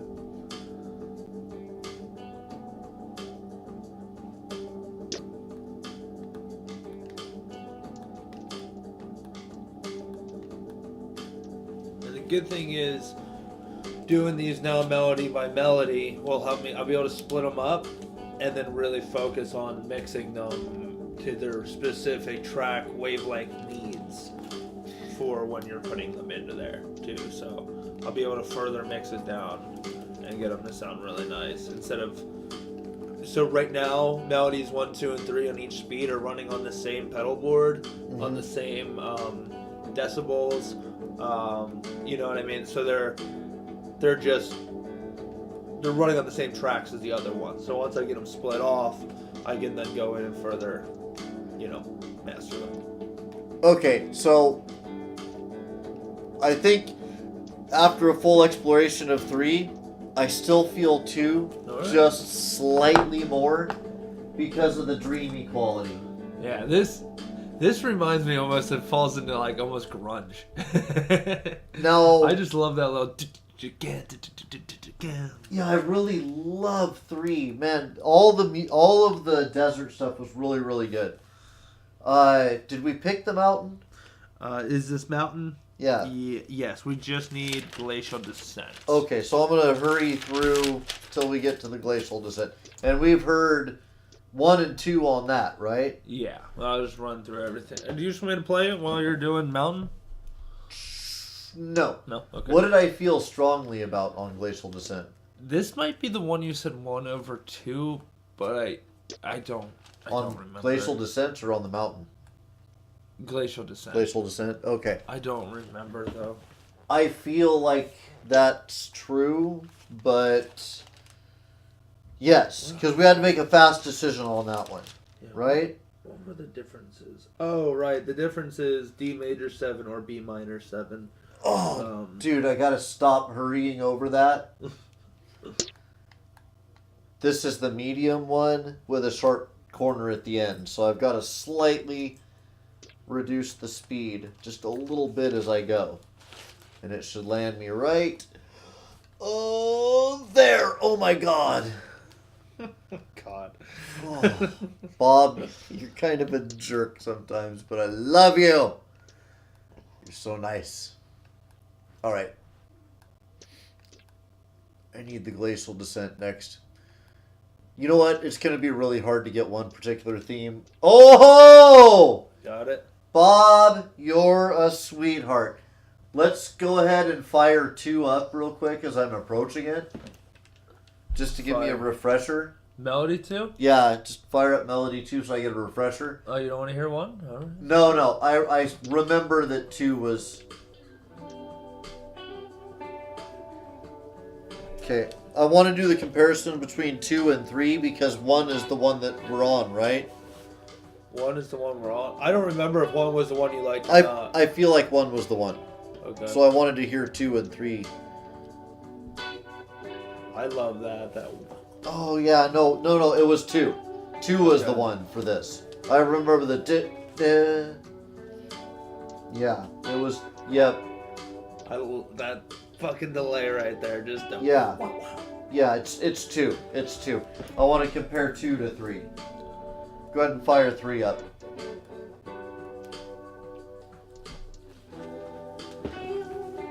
Ooh, it's really good, but 2 is the way. This is 3, right? Yeah. Yeah. I have to ask because I don't have the ear that you have. But 2. This is really good, but it's. Oh yeah, fuck. Can we go back to 2 real quick? Yeah. So this is another one that they all start off the same. It's the ending notes that's gonna change. Yeah, I need to go by feel and not technicalities. Yeah. So I'm gonna be saying things like it feels more dreamy or. Yeah. Some of that is coming down to just like tweaks in the Now this feels. It feels chilly in the right way, funky in the right way compared to 3. 2 feels slightly funkier, but that ending note. You love that little like. it's ice funk is what it feels like. Yeah. 2 over 3. Okay. All right, is that our? We make our choices. Yep. Okay. Feel like that was good, productive time. I feel so too. And look, 50% left on my computer still. Damn. Nice. Now we're gonna have one last discussion. This is more fun than anything else because I want to always have our eyes on the future as we end these. And you know we've had the 2 discussions that I've been kind of having with myself. 3. There's been 3 games. There's the Fishermen Who Fight. And if you don't know what the Fishermen Who Fight is, go on Flatulent Shadow Facebook, Flatulent Shadow YouTube, watch a lot, listen to me ramble. You'll find out about that project. Been talking about it for a long time. Don't want to rehash that one. I don't want to spend time telling people about Fishermen Who Fights again. Really, basically, you fish, you catch a monster, you beat it to death. You make gear. It's fishing meets Pokemon-ish meets Monster Hunter, where you're building gear and stuff from the monster parts. So that's that one. And then the next project, which we've been talking about a little bit, the one with Larith in it, which is probably literally going to be called the Larith Project. is it's a mixture of an old game called Zaxxon, another old game called Thexter. If you don't know those, look them up. They're pretty amazing. And there's some horror elements. And what the gameplay would be like is you'd have a ship about this big compared to you in VR. It'd be about this big and be flying around. And it follows your hand. So it's always following your hand. As you move your hand, it follows your hand. And then you can send it out and have it come back so you can shoot at things at its location. And you can reach out and grab it. And if you grab it, then you slide into the cockpit. And then you can fly the jet all around the level. And the jet can become a robot and a tank. And the same basic premise works with them. There's an outside control mechanism where you'll, like with the robot, the target, there's a target mechanism for a follow. So it'll follow you. There's a set course mechanism, and then there's a becoming the thing mechanism. So with the tank, it would be, or with the jet, we just did the jet. With the robot, it would be, you can control the robot with this thumbstick. So you can like move him around in space, but he doesn't go up or down. And then you can point with kind of a laser pointer, and he'll shoot whatever he's shooting at. So you target an enemy, and then you can sidestep around the enemy or move up and down, in and out or sidestep, but you can't move up and down. And then you can point at the enemy to target it and fire, and I don't know. Game mechanics I'm still working on. And then you can slide into him, and then you actually get his weapons in your hands, and you can shoot and stuff and sidestep, and we'll figure all that out. But anyway, it's a combination of third person, first person. You're big, it's small. You activate into it and you slide into it, and the whole world like shrinks or grows. The whole world grows as you shrink to go down into the. Be very cool perspective changes and stuff. And then the overarching story for that one is so for those of you who know, Spacetime Hyperhamies, our first project, is a process of waking up these other game worlds in different ways. In Larith's world, he was created to protect his world. And he was a protector who would keep invaders from showing up. And so you are he's created to protect his world. He's created with magic. The magic of all these worlds goes dormant when the space-time hyperhami stop running, and that's part of the lore that you end up introduced to in all of the games. And in Larith's world, when he went dormant, his world was prospering, and when he woke back up, everyone was dead from a plague. So he wasn't there to protect them, but it would not have mattered. He couldn't have stopped what killed them. So he didn't wake up and go, invaders, and go through a rampage or anything. He woke up and went, what the hell? Ghost town. And then invaders show up. And you fight them. That's the whole process of the games. You're fighting your way through these ships, and you kill everything on them. And Larith goes through all these emotional things, like his world is empty, and at one point you're doing a boss battle, and Larith is screaming at the boss, why can't you kill me? I have nothing to protect, blah, blah, blah, blah, blah. And so you fight through them all, and if you get the good ending, another ship shows up, but it sends a recognition code. And it's actually explorers from your world that went off into space, and they're returning. Oh, shit. So you do have a people. Yeah. You do have a purpose. So the whole game is very sorrowful, and you think to yourself, oh my god, Larith, you have nothing, and you're fighting for nothing, and you have no choice but to fight for nothing, and it's also tragic and terrible. But if you get the good ending, then your people return. I like that. So I kind of like that one. And then another... The whole philosophical meaning journey behind it. Yeah. It's like you're just fighting for absolutely nothing. You don't know why. It's just because you're programmed to do so. Yep. And look, now there's a light at the end of the tunnel that I wasn't expecting. There's a light in it. It's you guys know, so it won't be a surprise to you. But right? you're here with us and you're learning as we go. So spoiler alert. Yeah, spoiler alert on everything. If you're a part of the community, we're gonna bring you in, and you're gonna know everything.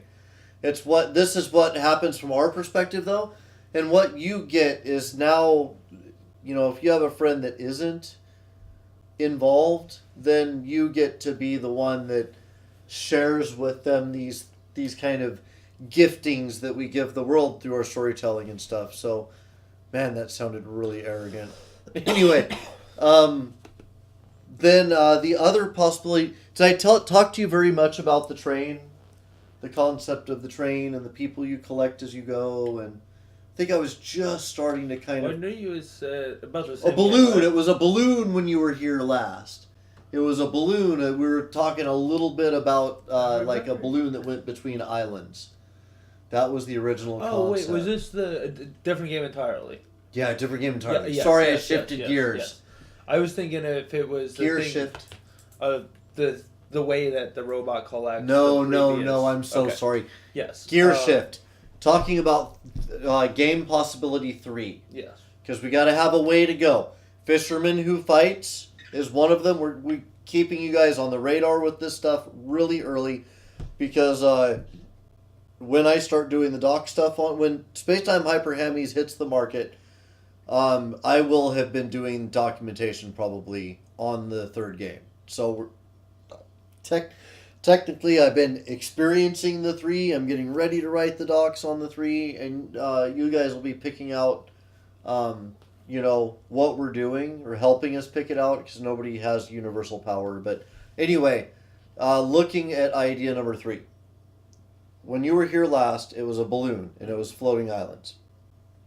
And I was just starting to dream it up a little bit, so there were very little details. I was like, I think I want to make a game where you have a balloon, and you're going between islands, and you're collecting stuff, and you're building stuff. I think that was as far as I got. So this is what I got now. Your grandmother found a magic wagon, and it inspired her to become a tinker, and she became a great tinkerer. She would go and build inventions for people and help them out in their daily needs. She was always inspired to solve the problem, and as she solved the problem, she also built on the wagon, and it became a magic tram. And the magic tram would drive itself. Didn't need horses. The wagon stopped needing horses. It would drive itself, and she could pick the next town, and it would just go straight to the next town. It was her magic tram. Well, you take over. She passes on, and she leaves you her magic tram. In the course of the game, it becomes the magic tram caravan. Mm-hmm. So you take off to the first town, and a map comes up, and it shows you all the towns, and the world is big and glorious, and you're like, oh my god, I'm going to get to explore so much. But you can't go past the first town. The next town in succession, when she passed on, there was a thing that needed to be delivered to the next town, and until it's delivered, you just can't access anything else. If you try, the tram shudders and honks and insists that you do the one thing that Grandma left needing to be done. It loved her. So you requiesce, and you go to the first town, and you deliver the first thing. And when you deliver the first thing, you're given the next thing that goes to the next town that must be done. You can't access any other points on the map yet. It's just part of Grandma's last wish that has to be undertaken before the tram will let you tell it to go everywhere. Because the map controls the tram, and the tram controls its own destiny. So you do the thing, you pick the next town, the tram's happy, you're heading off to the next town, there's a rock slide. You can't get through. You can go back to the first town, you can forage around the first town, and in the first 2 areas that the tram drives through, at any point that the tram is driving, you can have it stop, and you can harvest resources from around it or whatever. So what happens in this first town and in this first area is you learn about harvesting and stuff, is the tram inspires you to do the first upgrade. And the first upgrade, and you can see it on the board in 3 little sections over here. This is kind of my first notes on the wheel. And here, what happens is the wheels will break into 3 sections and lift the tram up. The wheels are round this way, so they break themselves up and then they turn. So they're turned sideways in 3 sections, and then they scuttle. First, second, third, going like this, like this in the tram. So it's like a bug. It moves in it's got 6 wheels, so it's moving on 3 legs, moving in concert, and that's how it scuttles. So it scuttles past the rock slide, and it gets to the second town. Now, once you get to the second town, you do your business and stuff, and it'll leave you access to the next 2 or 3 towns, but you end up with a problem that you can't cross the sea. And then you do some adventuring back and forth across the first 5 towns. You get all the stuff you need to make inflatable tires, you get inspired and all of this, and then you go off to the next island. And eventually, it can scuttle, it can go across the sea, it can fly through the air. And once it can fly through the air, one of the characters, and as you go, you add sections to it. Yo, you gotta make it be able to drift on ice. Yes, and it drives through snow, and it can go over ice. Did you ever see 2 different ice-based ones. Polar Express? Polar Express. Yes. So Yes. It goes backwards and drifts from the ice cracking. Yeah. Yeah. Came to mind. For sure. It'll have all kinds of cool mobilities that it does. It'll always do those on its own. You won't have to tell it to do those things. You're on the side of my case. Oh, I'm sorry. I thought it was on the desk. No. I just figured I'd let you know, because if you went like you did a second ago, my case would go, and that would be bad. I don't want to do that. No. So anyway, what you have is you have this train that drives itself wherever it goes. It goes through the air and everything else. And each section that you add, you have somebody that lives in that section. You live in the tram. The tram is not just the control center. It all looks kind of like a big bug. When you walk up into the front section, you have 2 big windows. And when you're on the outside of the tram, those look like 2 big bug eyes. And at night, it gives off cones of light from those. If you've ever seen Totoro, there's an anime called Totoro, and there's a cat bus that runs along, and the cat's eyes glow, and they look wherever it looks. And it's very, very cool, kind of 70s wizardess, kind of cool, throwback to old animation type of thing. So I'd like to do that with this. So when the tram has a personality too, it looks around and stuff. If you're up at the front of the tram and you're just doing stuff and ignoring the tram, it'll nudge you. You'll move in the game world. Your camera and everything will get nudged to the side. And you'll look over at it and it'll look at you. It'll turn its head to the side a little bit. That front section of the tram has a lot of movement that it can do. It's not attached to the wheels. It's a head that's kind of sticking forward. And when you're in the tram, when you're in that area, the wheels will be just behind you and you'll feel a little bit like you're on a flying deck. So anyway, you have that. You have a tinker desk because you actually build things and stuff to help. Those are the puzzles you solve and the tasks that you do. And you have a bed on the other side and a very rudimentary little kitchen. And then you'll add people. Eventually, there'll be somebody who has a bigger kitchen. And then they offer more stuff. And as you go to towns and stuff, they make money and resources that they kind of pay you rent and stuff. And then there's a farmer. And when you get the farmer makes the chef able to do more than he or she was able to do. The characters will be randomly generated and their backstories will be, they'll be piecemeal generated with an AI just like we do with music in the track. So the backstory, what they look like, all of those things will be different each time you play through. Just generated from Ancestry.com. It'll generate from a... Just hack into their website and just leak their data. What I'm going to try to do for that is build components that would influence us. You know what? That's a long story. We won't get into that. But without going into mechanics, within reason, their backstory will be varied. Very greatly varied. The way they look, the way they act, the way they react, and their goals will all be different as you play through each one. And their little area will also be decorated different. So the chef, your first playthrough, may have an immaculately clean kitchen. Your second time through, they may have a kitchen in disorder. It'll never be dirty, but it might be like the pans aren't always put up. They're clean, but they're scattered about. and everybody will have the variances like that as they go through it. There will be different pans that they have. They won't always have the same pan. Little things that give you feeling. The chef's pans and knives will be things that they've collected through their life. So each playthrough, they should be subtly different. Yeah. Not drastically, because we can't make an infinite number of resources, but if you have 3 different sets of pans that they could have that determine 3 different variances, so they could have a matching set or a mismatched set from all these different pans. You get a lot of variance.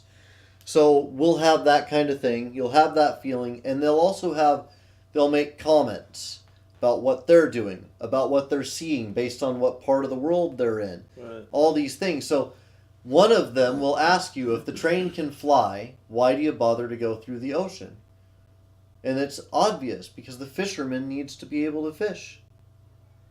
Each one of these people you'll pick up based on their biome. So when you gain the ability to go across the ocean, you'll also gain the fisherman. And you don't fly everywhere from town to town, because the fisherman needs to fish, and the archaeologist, the mineral guy, needs to be able to pick up rocks from the rock slides. So you don't go to the ocean for a little bit and you just try to fly around. Is the fisherman going to come up and be like, so I'm out of fish. Yeah, we're out of food. Exactly. He'll come up and he'll say, hey, I'm out of fish. And about the same time he complains that he's out of fish, the seamstress will come forward and say, hey, I really need the fisherman to get fish because I don't have any needles. I make my needles from fish bones, and Right. I don't have any fish bone needles anymore. Yeah. So it'll be a community. Okay. You start with the magic tram, and you make the magic tram caravan. You're creating the essentially what the dream of the Grateful Dead was, but in a gigantic community going across the country in VR. Yeah, tinkering, making things. Always Yep. progress, like an Yeah. outlaw caravan, but Yep. of like hippie, cool nature of commune and fun. Yeah, so that is now, part 3. You guys can think of that as a mix of So now, Harvest real Moon quick, and Animal Crossing. this is all going to be NPCs, not. Those would all be NPCs, except for you, of course. It wouldn't be like playing. other people. No, being in they'd all be Okay. NPCs. And there's a reason for that. Not online play is great, but it's not always safe or predictable. And this is where you always have your friends. These people on the train will never have beef with you or with each other. When they need you to go, when the fisherman's out of fish, he's just going to remind you all the time. Yeah, he's not gonna be like, yo, we need. In fact, he'll get depressed. After a while, you'll find He'll be him starving. I need fish. Yeah, I need food. Yeah, you'll go visit him in his area. Everybody's thing looks different, and his is got big open bay windows. When you're in the ocean, those open up into docks, and he can actually walk out on the dock and throw his line and have it troll behind the boat and stuff. So he'll be standing at those windows. All I want to do is open the dock and sit on the dock and drag my feet in the water and throw out my line. And he'll be So sad. and he won't be saying that to you. He'll just be looking out the window saying that. So I just want to drag my feet in the water. yeah, all I want to do is drag my feet in the water and cool my toes. So it'll be Feet like are so sweaty. yeah, it'll be like that. It'll be like your friends that you're hanging out on the train with, and it shouldn't be online. Yeah. But That makes it, when I asked it, I forgot. Like, duh, who decides then who's the leader of the train? Whose train it is? Why would anybody else not be able to be that person? Except now the Magic Tram Caravan is one of the only games I've come across so far that you're not experiencing the awakening of magic in the world. So I've discovered a couple of things. Remember before I told you about how magic is waking up in the world because of the players playing Space-Time Hyper-Amies? Mm-hmm. And you said, are they all in the same world? I said, yeah, they're all in the same world. Well, they're not. I thought they were. They're all in a connected universe. And the magic that's created by the hamsters is the commonality in the universe. And the fact that everything wakes up. So Larith's world, Larith wakes up to find his world empty. In the fishermen who fight and the spell gun are part of the same world. And I thought the train in the forest was, but it's not. The train in the forest had nothing to do with any of that. That's the magic train caravan, and it's not set in that world. It's not a world of war. So now can the train connect all of these? Like go to? There might be a time that a second game comes out for the train. There might be a time that all the worlds are at war. There might be a time that the Tinker adds weapons to the train, and some of the people on it decide whether or not they're going to jump through a giant portal into a world they've never seen before and fight battles. The battle train caravan. It could happen, but right now, it's all friendly and smiles in another world. Right now, the worlds have not connected to each other. Who knows, as the magic wakes up, one world might be a hub world that can connect them all. And you could go with any one of the characters to that hub world and leap from that world into any other world. The end game of the train game is you create your Have you seen the VR. movie? You said end game. Oh, no. Okay, I've seen it, and I won't say nothing. I don't even care. Oh, no. Don't say that. Don't kill him. Don't say that. Remember, the people that we make these games for I forgot. care. I forgot. And I care. If you ever listen to, fuck it. I too many freaking names on the mind now. Mad Scientist Party Hour. I'm the Jeff Clark of the nerd world. I couldn't give a shit, but it's fun to listen to. Don't say. But it's fun to listen to. It's fun to explore I understand. the mindset. It's fun to dive into it and talk about it. I understand. I'm just It's not my thing. It's not my thing is the politic thing to say. Okay. Especially when the PC thing to say. Well, think on it from this perspective. If you're proposing to be one of the architects for the worlds that these people will love that these people will love, if they love what we do, they will become fans. These lores will become theirs, and they'll care about them. So, if you want them to care about that which you architect... I'm the god who doesn't care about the world he created and abandoned it. Well... I'm the god in that world. That puts you into a... I'm just kidding. I'm just joking around. This is my podcasting type of personality that comes out. Well, love them.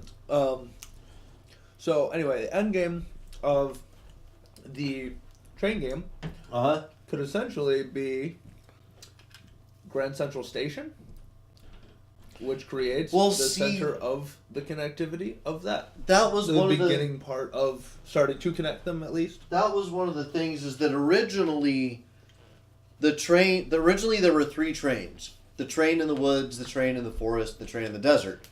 And they reflected the themes that the hamster was bringing to life. Mm-hmm.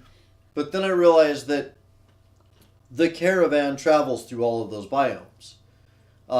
It goes through the glacial descent in its version of the glacial descent in its world. Every theme exists in all of the worlds that are awakening in their own way. So Larith's world has glaciers, and it has mountains, and it has deserts, and it has forests, and all of these things. And so does every world that will awaken. None of them will be nothing but ocean, and nothing, none of them will be that kind of thing. So they have that connection, and they all kind of reflect each other in different ways. I may discover over time that they all have a similar map that has been changed differently in time in each place. So the same world, it may be true that in a lot of universes the same world started and then it evolved different directions. So in the world where the fishermen fight and the spell gun exists, I know there's no metal. All the metal was fused into the stone. So because that happened, Larith could never be built there. Larith's world gained technology far beyond ours. And that's something very different than what happens in the Fisherman Who Fight, because in the Fisherman Who Fight, their technology never ever evolves beyond very refined stone and wood, but they're in a perpetual stone age effectively, except for a few items that are magical items that are kind of like metal, but they regrow. Completely different thing. But I don't know how they all connect. It's always kind of this big exploration, you know? In the beginning, I knew that all of the games connected, and I assumed that meant all of them connected to the runners in space-time, the hamsters. And I assumed that that meant, because the games connected to the hamsters, they were all in one world that connected to the hamsters. But it's become very apparent that they don't. Lareth is in one world, the caravan is in another, but originally it was 3 trains. And originally they would all meet. But now that I realize it's one train and there is a station, maybe you're right. Maybe the final station that the train ends up meeting, if there's a second game, and if the train ends up being able to jump worlds, maybe the train is the vehicle upon which you must travel to make it to the connected worlds. So maybe the Magic Train Caravan is Magic Tram Caravan is the only vehicle capable of traveling from its world to the Fisherman Who Fights, to pick up a fisherman to take him to Lareth's world. Now my brain also fires up when you start talking about things. I start to spawn ideas, and how you're saying how. Okay, so space-time, hyperhamis, is very open, right? It's a track. They're you say they're the ones creating the magic. It's on a sky background, nighttime, daytime, sky background. They're right? just very, generating it. Right, very open and not much definition, right? It creates a base layer of the space-time is... What I'm thinking is it creates almost very, string theory, right? Yeah, exactly. They create the strings that create the universe. Yeah. And then the next thing would create, like the next world would...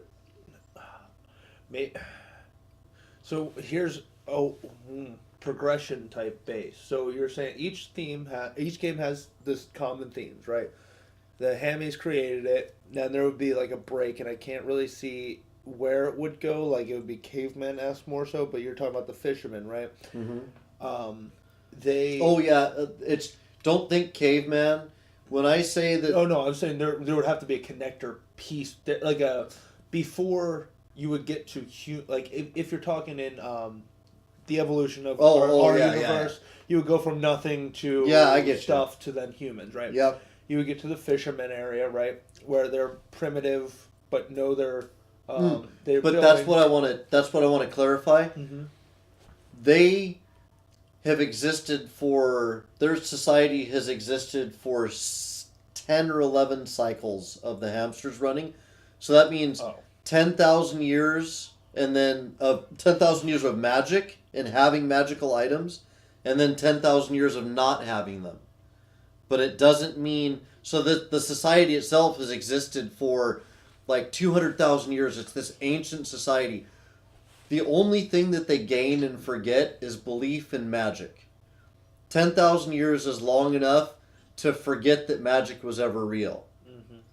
So what you have in the interim between when things sleep for the 10,000 years, you have these items that are harder than stone and they're harder than wood, right? Right.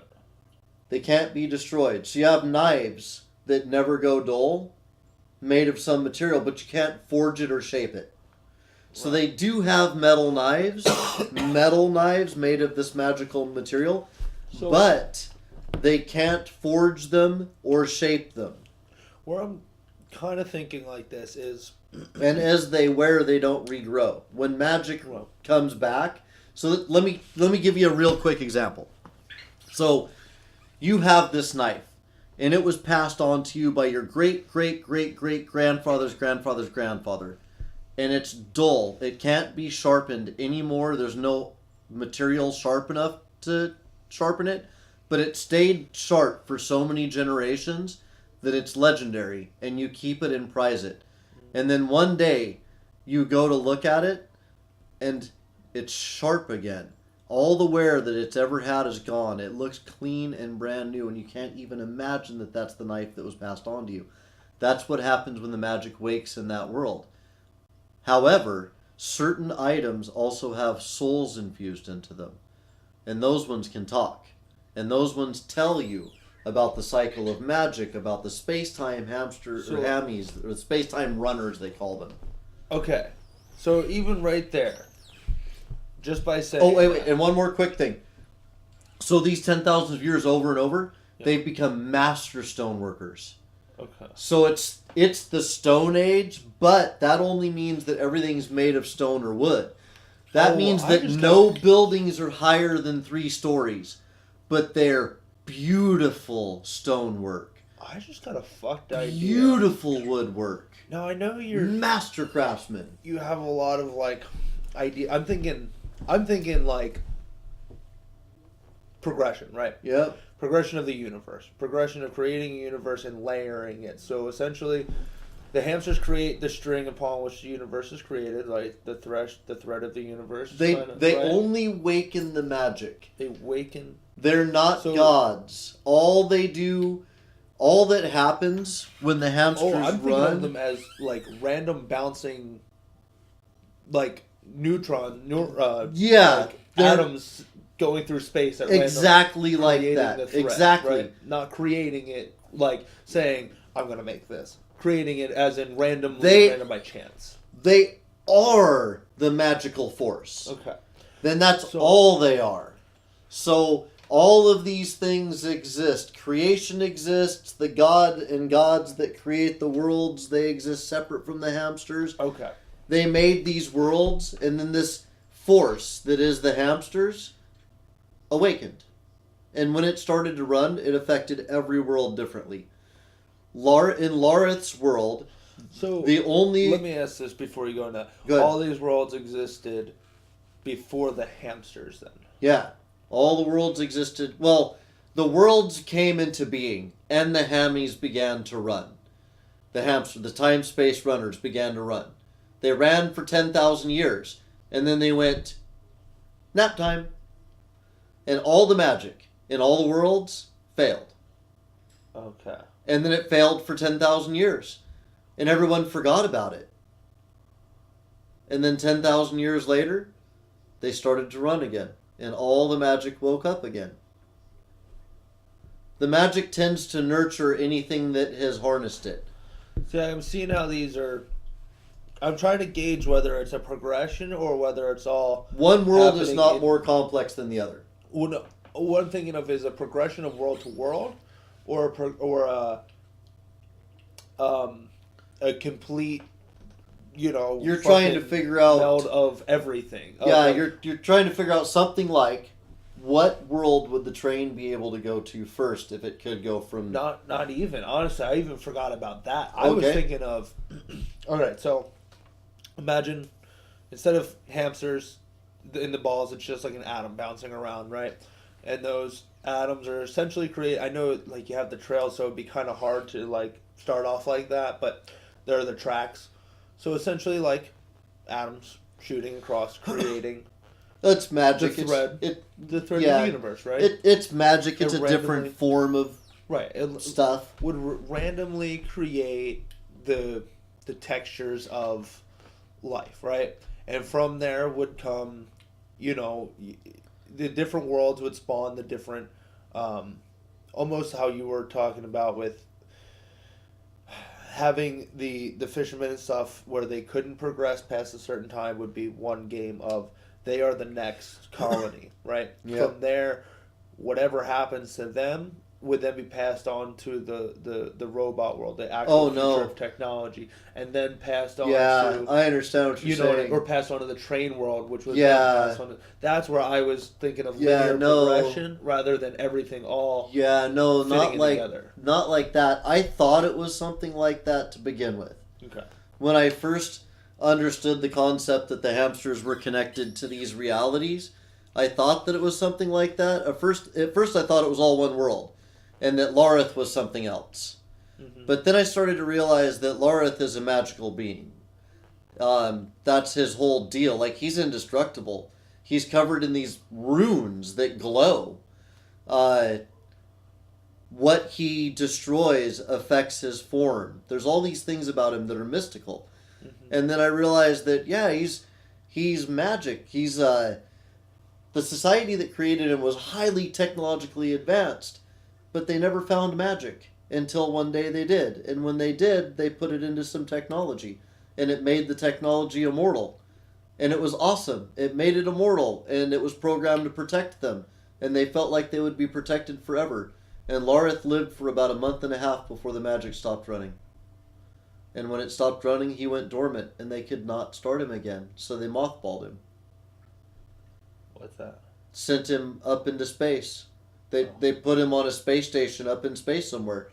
The very thing that made him live, made him brilliant, and all of those things randomly stopped and made him unpredictable to them, that they weren't sure what to do with him or where to house him, if it was a good idea to even to keep him on the planet. They didn't understand the very nature of the force that powered him, and knowing that, they felt like the safest thing they could do would be to put him on a space station in orbit. That's where you start the game, is on a space station in orbit. That's where you awaken.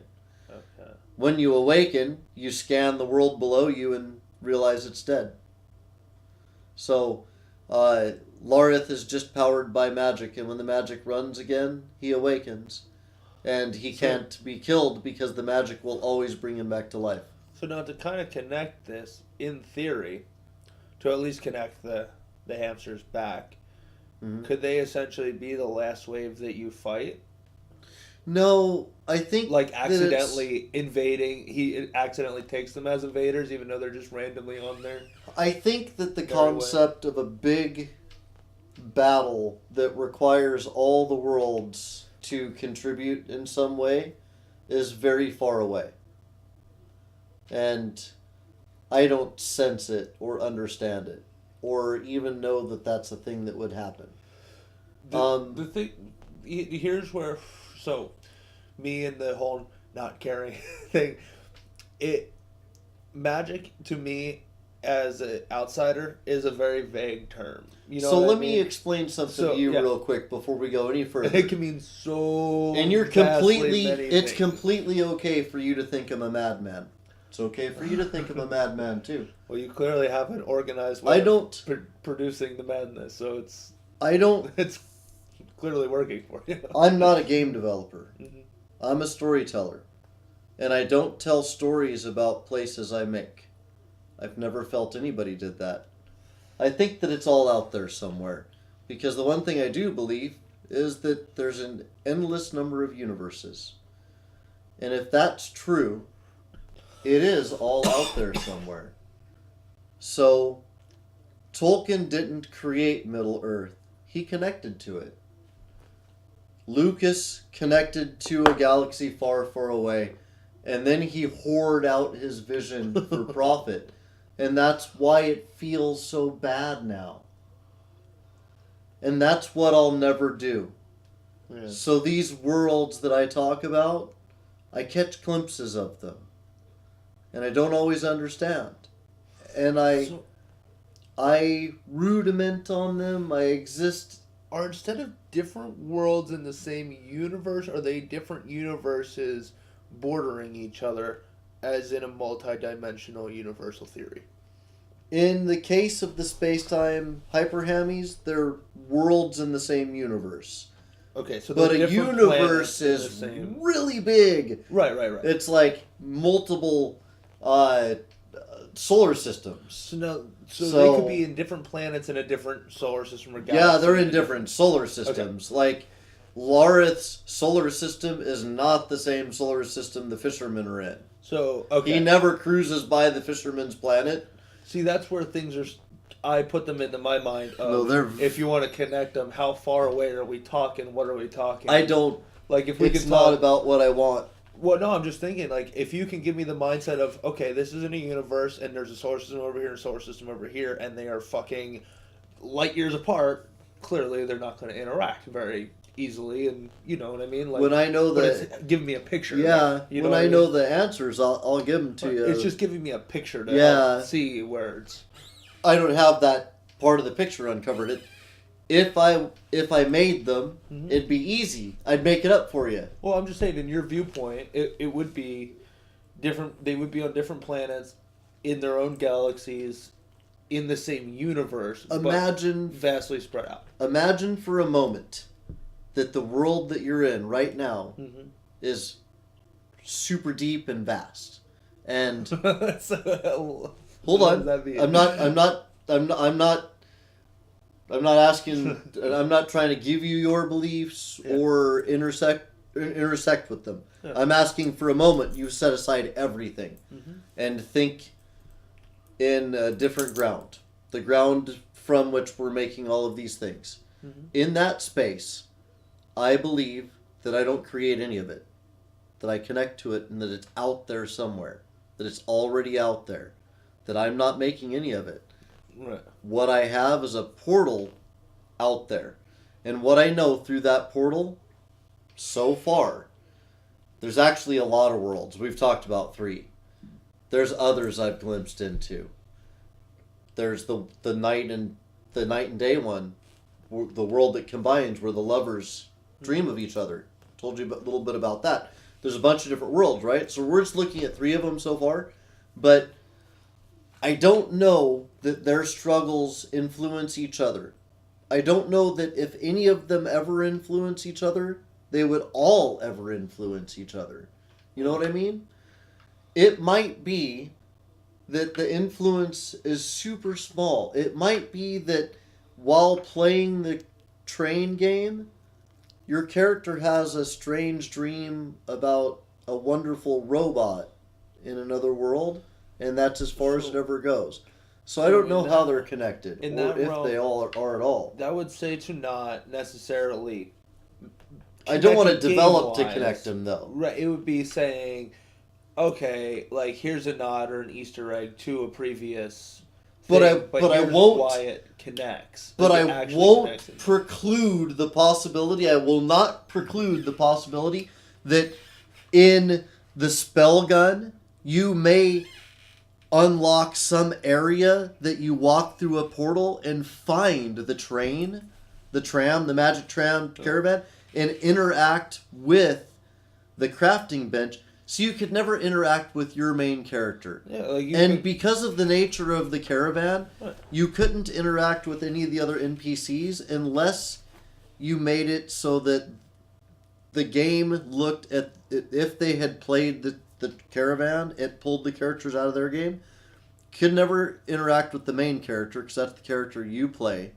But it would be cool to be able to jump between worlds. But I feel like all of that is so far away. Okay, well, actually, you gave me an idea. Now I'm bringing this back. You said that humans come back to Earth, right?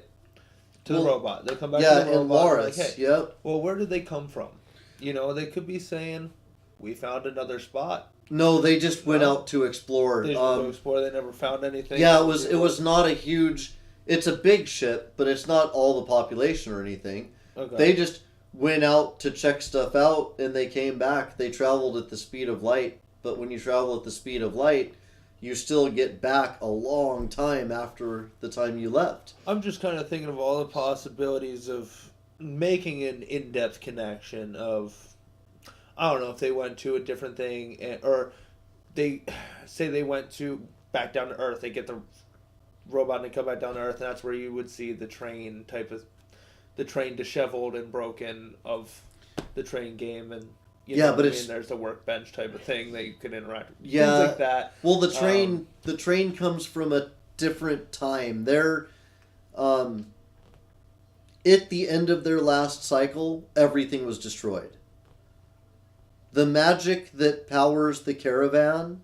At the end of the last cycle. Yeah, when the hamsters stopped running... Oh, okay. Everything was destroyed. Okay. The Magic Tram Caravan is the only game so far I know of that doesn't start when the hammies start running. It starts about 70 years later.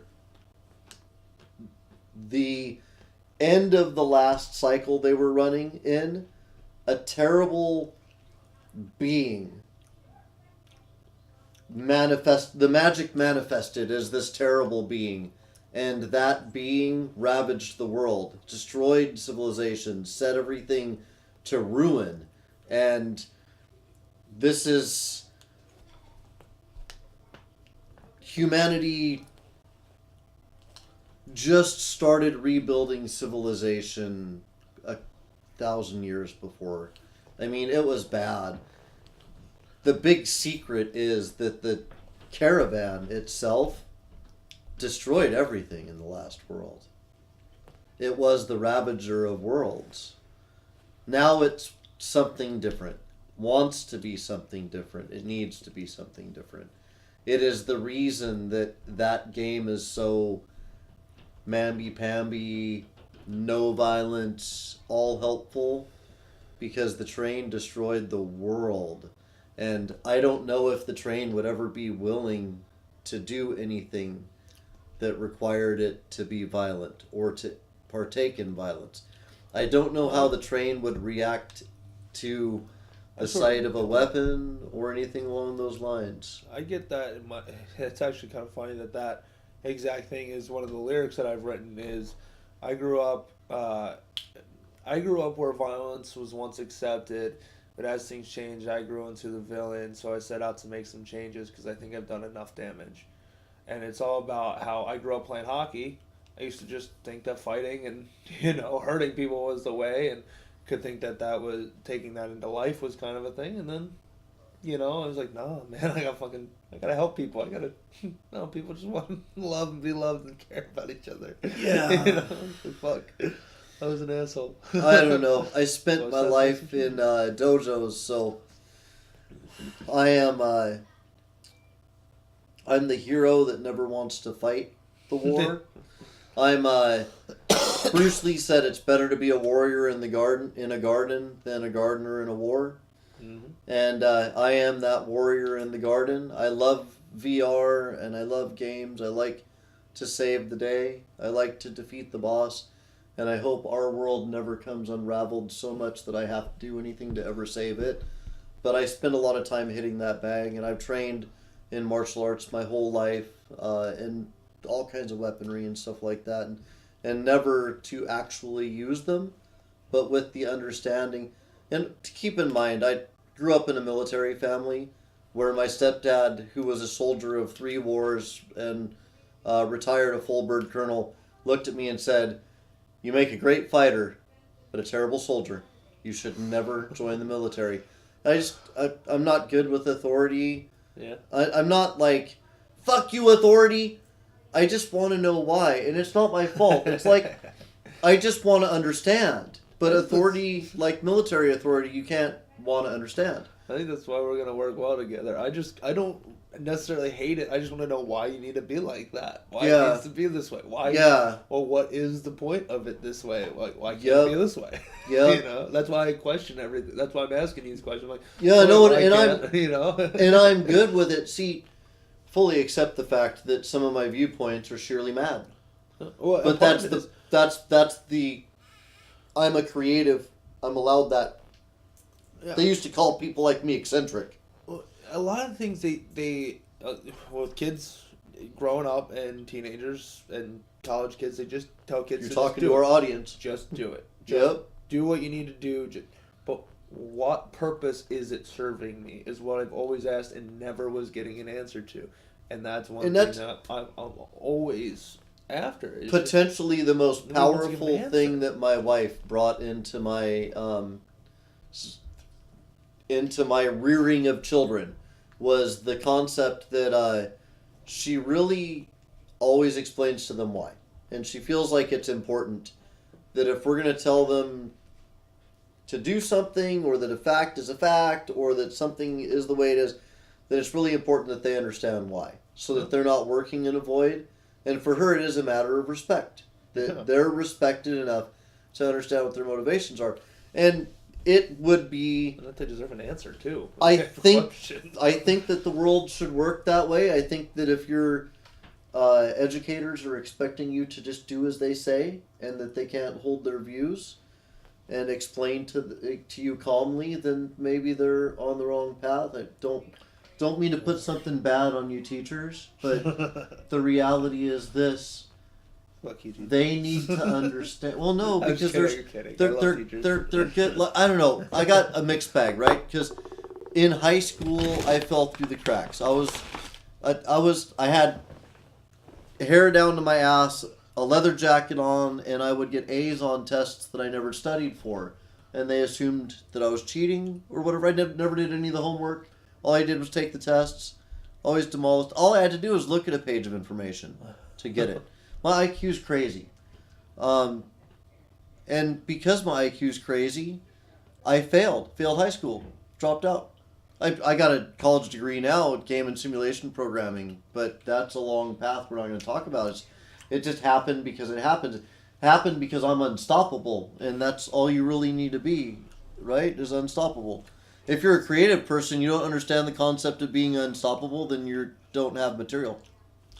And that's part of why I don't have anything yet, is because I never had the confidence factor, because I was always told that I just need to fall in line rather than follow it.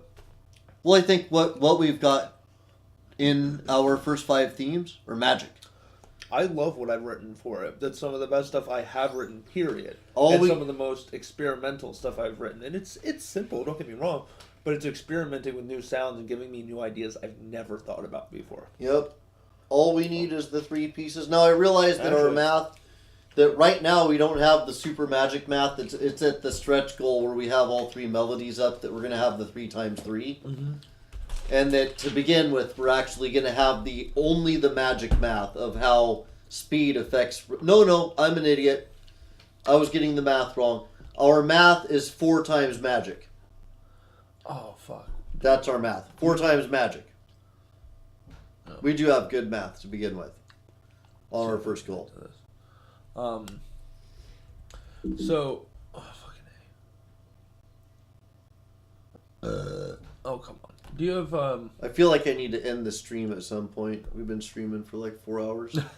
I was just gonna, actually, this might be, because this question leads nowhere into gaming. It's actually about music and development of recording.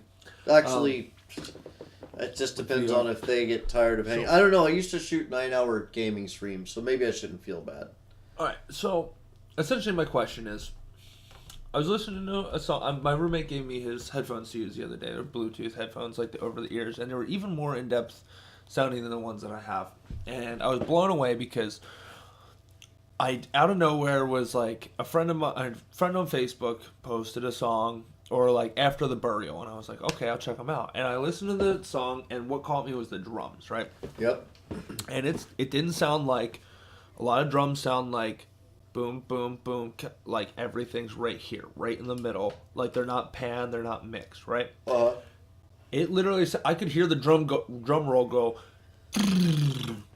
all the way from here to here in my headphones, right? Yeah. And it got me thinking. And then I went back and I was listening to some of my favorite bands that I listen to normally. And I went and like some of the best drummers I know. And I'm listening to it and I'm just like, everything's right in the middle. Like sort of pan, whatever, cool. Now, not only is panning a big thing left and right to separate the drums and separate it and make the bigger sound wider. What got me thinking again was front to back. Yeah. If there was a way to pan forward and backward using like a 3D element, because this would also add in up and down, because a cymbal might be up here where your snare is down here, and if you could listen. Okay, so check it out, man. You ready to have your mind blown? Yes, please. This is already made. I can create virtual speakers anywhere I want. What do you mean? So the hamster, or actually your head, so around your, let's just think about around your head. Mm-hmm. So you put the helmet on, and right now, there's a speaker that follows you right about here. And it's always there, and that's where the music's playing from. Okay. I could make a speaker here. That's exactly what I'm talking about. A speaker here, a speaker here. Yes. I could create a sound a surround sound field for you. That's what I'm saying. And Exactly. then each instrument could play. Okay, so I don't want to. Yes. So I don't want to be too crazy with this project, but in the next project, I'm not. This is going to be a stretch goal. I'm not even talking about for a game. I'm not even talking about for anything. I'm talking about for literally, for this, to revolutionize recording software. And I know that's crazy to think like that. It's so. It would just be a very side project, right? A virtual box, how we're talking about, right? It would have essentially the 1x1 square inch blocks that make up the whole entire box that you're sitting in, right? So you have an electric drum kit that sends a MIDI signal. Okay, wait, stop. Okay. I'm sorry. Hold on to what you have. But, okay, this is what I would build. Mm-hmm. And then, so what I would build you is, I would build you the ability to have the drum. Mm-hmm. Right here. No. Stop. Okay. Let me say everything. Okay, you go ahead. So you're in VR, right? You've pre-recorded the drum without doing anything special to it. Mm-hmm. First, you start with just the drum right here. You've recorded it just to be right here. You don't have to do anything special. Mm-hmm. And then you have your hands in VR like you do. And then you start your recording for the manipulation. And let's say you start it over here. You start the recording for the manipulation. And then you take the drum and you do this with it. And then you do this with it. And you put it back there. And you say, I'm done with that. And then it changes the drum so that it does that from now on. So what I could do for you is I could write you software that allows you to take any instrument or sound that you've pre-recorded and grab it in VR and move it in 3D space during a recording cycle. So it won't change the sound, it'll change its positioning. Okay. Through the speakers. That's the tool I would That's give you. actually going... That's the furthest step. Okay. So, these are all building blocks, right? The first thing would be making essentially a recording software. Yep. That could be a drum. So, essentially, I put a drum set, an electric drum set in the middle of Although I am going right? to keep making games. Don't be twisted. No, yeah. We might make this as a tool for game development, but Yes. you guys don't worry, I'm not jumping shit. So, I set up an electric drum kit in the middle of this room, right? Yep. It sends out a MIDI signal to my thing, right, to my box over there. Yep. Which then I can take and then track and move them to make them on beat perfectly, right, every Yep. time. So what I'm essentially thinking is that if you had a, either in the sticks, a way to make a placement that would get the ticks in this box, right, to inside the VR box. That would essentially place them in a 3D box so that when I'm listening on a 9-panel speaker headphone, so you'd have three, a Rubik's Cube is perfect, so a box of three, and then panning left and right would connect them in the middle. Yeah. That makes sense? So essentially, the front left top one would hear the crash the most, and then it would like slowly go to the other parts of the speaker. Yeah. Does that make sense? So you would hear it out here. I would hear the snare like so, right, and then I would hear and then up there. Okay. Does that make sense? Yeah. So in the game that we're doing right now, I could make it so that you always heard the snare or the cymbal from here, for instance. That it was always there floating around with you. Yeah. If that's what you're talking about. And the guitar was always here. And the piano was always here, spatially. Yes. If you want that, I can do that. In a way. See, that's pretty easy to do. That's part of it. So the drums. So essentially, if you had the drums done like that, so you hear them as they are where they're located, right? Yep. It would be like you are the Playing drummer. them. You are listening. I to get you. I feel you, brother. It's good. Now, instead of I like what you're laying down. Instead of placing an amp over here or placing an amp over here behind you, just like music now works with it filtering in all around, you can. I would still do the panning left and right, so it would come in everywhere. The string instruments would come in everywhere, but percussion wise, you would hear it placed. It would put you in the center of the recording, right? which also then with your idea of being able to move the perspective. If you were to move the perspective into the middle of the room where there was drums over here, an amp over there, an amp over here, and a singer right there, if I was walking down the street, right, and I'm walking this way, I would hear the song as is, right? If I turned this way, I would start to hear the guitar more or the drums. If there was a way to place you in that, you in that room to keep you centered.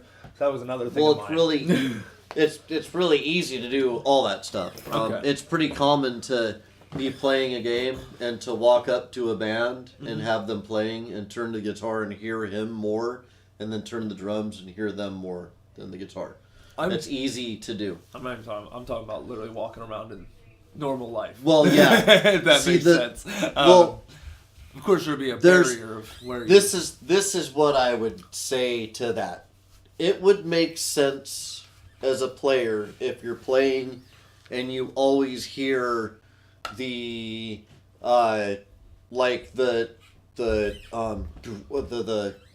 the kick drum. The kick drum. You always hear the kick drum down here in front of you. Mm-hmm. It would make sense if you always heard that. But if you turned and you heard it there now, it would not make sense. That'd be so cool. It would, to a gamer, it would suggest, hi baby, I'm recording right now. Are you heading to bed? Yeah. Let me give you a kiss. Love you. God bless you. Have a good night. I think you're the best. Love you. God bless you. Have a good night. I think you're the best. Okay, so the reason that would be confusing to gamers is we use the location of sounds for significance. So the person playing would start wondering where the actual object is. Mm-hmm. If you always heard the sound coming from their relative positions as you turn your head and stuff, then it would be like, oh, the music's doing its thing where it's playing between speakers and stuff. It'd be kind of natural because we do experience that. But if you have the parts of the music having position, then you need to have objects that make sense. Yeah. If those positions vary from your location. Okay, that does make sense. And then the last part of it would be, as we talked about before, the virtual reality concert type of situation where a band in their living room could VR themselves into any stage that they wanted, and then virtually filter in. The Wave does it with DJs. DJs. To come listen to it, you know. Yeah. The Wave does it with DJs right now. That's how the that nightclub rave thing that I go and hang out in and dance and shit. Oh, somebody could be in their basement halfway across the world on a green screen and just... The DJ is somewhere. They're not in the studio. They're in some studio. Oh. And they're in VR, and they're connected. You can go in and be a DJ in one section. You can go and fuck with the things. And then the audience is connecting from wherever, and so everybody's connecting from different places. You could... In fact, bands already do... there's all kinds of remote stuff. There's a remote church. There's remote yoga. Oh my god. I mean, VR already exists as a world that you can go do things in. I want to get into this, man. If I just had the money to start it, I totally would. In fact, Jim Carrey, or not Jim Carrey, he's a... Not Jim Carrey. He's a Jim. He's a comedian, and he's heavy set. He did... Jim Gaffigan? No, but he's good. He did Dilbert. He reminds me of Dilbert. But anyway... Jim Florentine? No. But he's some comedian. I went in VR, and it was like he was going to be in a room. And I was, really? And I went in the room, and there he was. And he was telling jokes. A virtual version of him. And but it was him. He was connected to him in a room in like here, just going to like talking to you. Well, it was like a stage. Like if he was in his headset and could see. Yeah, he was in his headset on a stage. But and he's then there over was here in his living room being like, "Oh, so the fucking weather." Yeah, exactly. He was doing his show from his living room, but for us in VR, he was on a stage, and then we were all in the concert. I want to get on the forefront of that with the band. Yeah, with my band. Well. As it comes along. Yeah, and hopefully this will get bigger. I mean, this is the first time we've done... Could you imagine virtual reality tours would be the next festival? You wouldn't even need to go to a concert. You wouldn't have to leave your house. You could literally just go to any show you want and that band could just hang out at their Well, house. as a band, you could build your stage stuff and all that. You could build your You own could- fucking show, yeah. Yeah, you could have a guy that's, you know, a guy who's running the stage production. So you could have stage pieces come up, and you could run something like, you know, crazy levels of stage transformation and all this stuff going on. The whole ground could drop out to look like a fiery inferno of hell in the middle of the song. I'm a game developer. I could build the stage full of pieces of diamond that lift up and form a dragon that blows fire on the crowd. So I can fucking do anything. I'm gonna finish this for you, and then you're gonna start on that for me for when I'm done with my album. Well, we'll figure out what the projects are. I mean, if our community says, you know, build the stage, then we'll build the stage. But right now, we have the 3 games we talked about, the train. Just to recap for you guys, and if you've hung out through this whole stream, then, you know, man. Props to you. Yeah, you rock. But anyway, so the 3 games were the Fishermen Who Fight, the Larth project with the ancient machine fighting to protect his world, and it's like a third-person, first-person shooter with all kinds of crazy weaponry and the ability to take on the form of anything you kill. And each one of those battle sections, you fight through a bunch of stuff, and then you fight a kaiju monster. It'd be pretty crazy inside a ship, all craziness. And then the Magic Train Caravan. If you want to know more about any one of those projects, I'll do a specific stream and give a bunch of info for you. So just let me know, or maybe join the Discord and we'll have an actual conversation about it. Who knows? Anyway, we should probably wrap this up. Yeah. It's been a productive day. We know exactly what we're working on. We know the melodies for each of the 5 themes, and that's going to get us moving forward on the project. If you want to play Spacetime Hyper Hammies, then join the Discord. There's links for that in the on Twitch. They're on the channel, and YouTube. They're in the description of the video. And yeah, I'll get you a copy, get you access to our test builds, so you can play each build that comes out as we make adjustments. At this point, it's just kind of polishing going on. If you see something you don't like, let us know. We're not really adding content right now, but we are refining things. So if you see something that could be smoother, let us know and we'll smooth it out. Hopefully we'll be on the market soon, and then we'll move on to the next project. Yeah, I think it would be cool. I've thought about doing a music thing. Yeah. I was thinking, you know, there's a bunch of VR experiences with music where you, like, fly across a landscape and volcanoes go off and, you know, there's pulse the music and that type of thing would be cool. But it would be even cooler to make, like, stages. I would be full-on stages that could do things. Just literally setting up, going ham at, like, some rehearsal studio with a green screen behind us, and it'd be easy also to make stage elements that react to the sound wave of the music. Oh, think about it. You could have fire without James Hetfield almost dying. So yeah, true. So you know how back in the 70s they'd have, like, the lights that you'd play your music and then your light would be like pulsing to it. You can do that really easy. Mm-hmm. That's in games and stuff. Of course, they've done it back then. You can do it with game programs really easy too.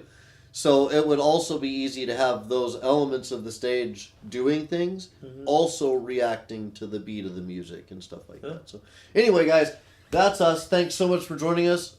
If you want to keep us alive as developers, right now the easiest way to do that is to contribute through the merch store. We have merchandise on sale, and do that, and then let us know if you're contributing to an individual project.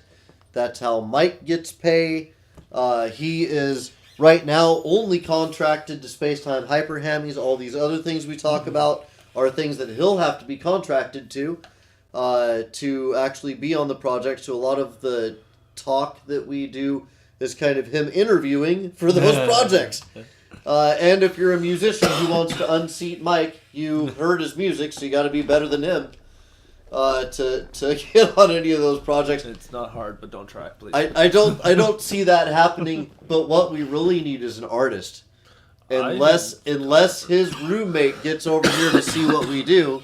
I tried. I asked him. Yeah, we need an artist. So if you're an artist, he finally just started jamming with me, so I'm surprised at that. So that's a step in the right direction. We don't need to do music. We need somebody to do hard art. I know. I'm just saying he finally 2D, got that. 2D and 3D. You've seen Spacetime Hyper Hammies. You know what my level of art is. You can also go on Flatulent Shadow Facebook page. There's links for that on Twitch and in our YouTube descriptions. Descriptions for the YouTube episodes. If you want to see what my art level is, you can see it there. And if you can do better than I can, let me know, because we contract people per project for percentage of profit. It's how I work too. I don't get paid if we don't succeed, so nobody else should. It's the way I feel. If you think it's heartless, then obviously you're not our artist. I think that's it. I think that's all the stuff to be said. We have direction. We have goals. You guys know what's coming. Maybe a music program. I don't know. Let us know. It's been great hanging out. And I will be back with you. By the way, back with you 10 a.m. Pacific time. We hang out in the Seattle area, Washington State, United States, 10 a.m. Monday morning with Orbis VR, going back to see who we can help get where, and if I can get any better with the Pokey Stick. Peace.